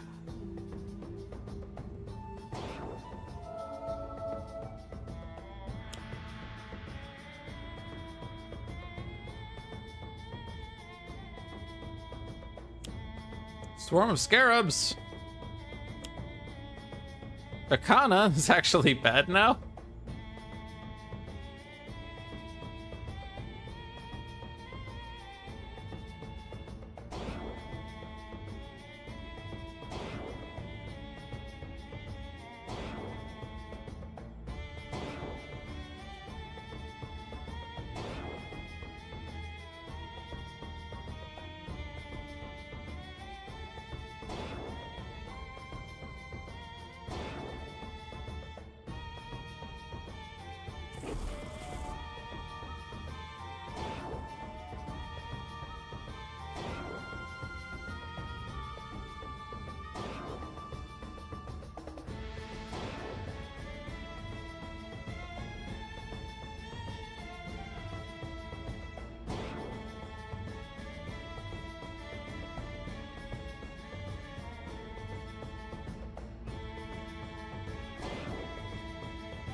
Crimson Pin.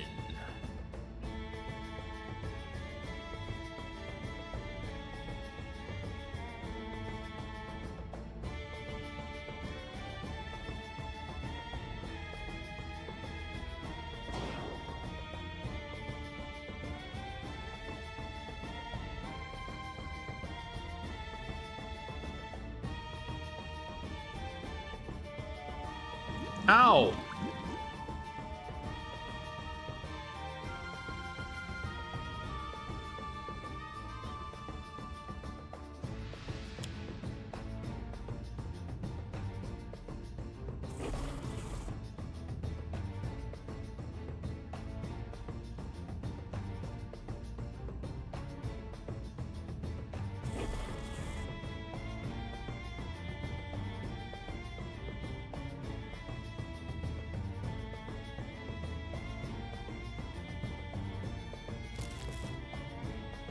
Oh wait, I could just win the game with no one to turn loose.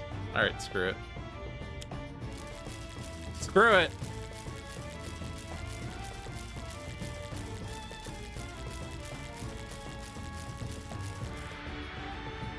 Wait, we didn't win the game. No!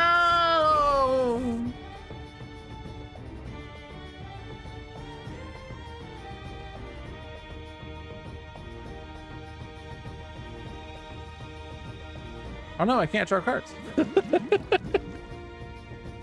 Oh no!